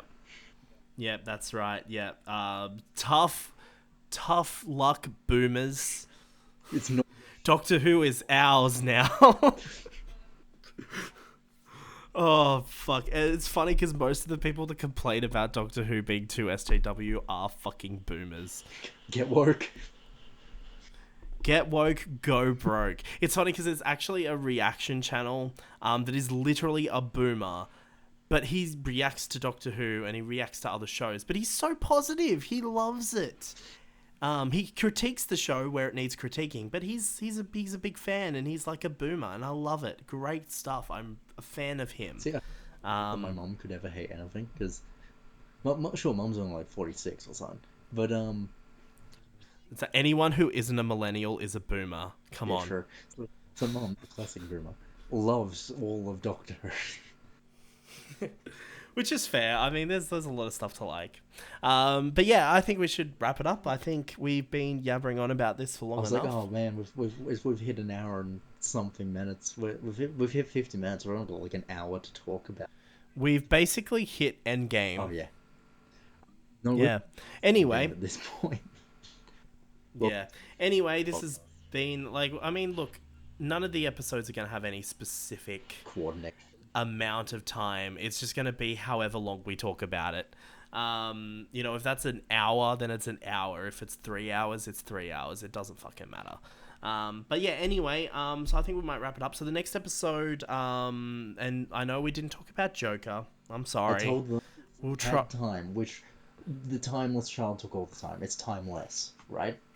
Yeah, yeah. We ran out of time. The Joker is the official timeless child of Turning Point canon. God. Wait, does that mean it's a Joker 0.5 out of 10 for the rating? No. There's the bullshit rating. That's Turning Point canon, and now the Joker being the timeless child of our our Turning Point podcast universe. That is now canon. We've already fucked up the law. We're doing it. Yep. I expect someone to make a wiki. Like once we start building on the lore a bit, someone makes a wiki. There's enough stupid shit we can throw in here that someone would.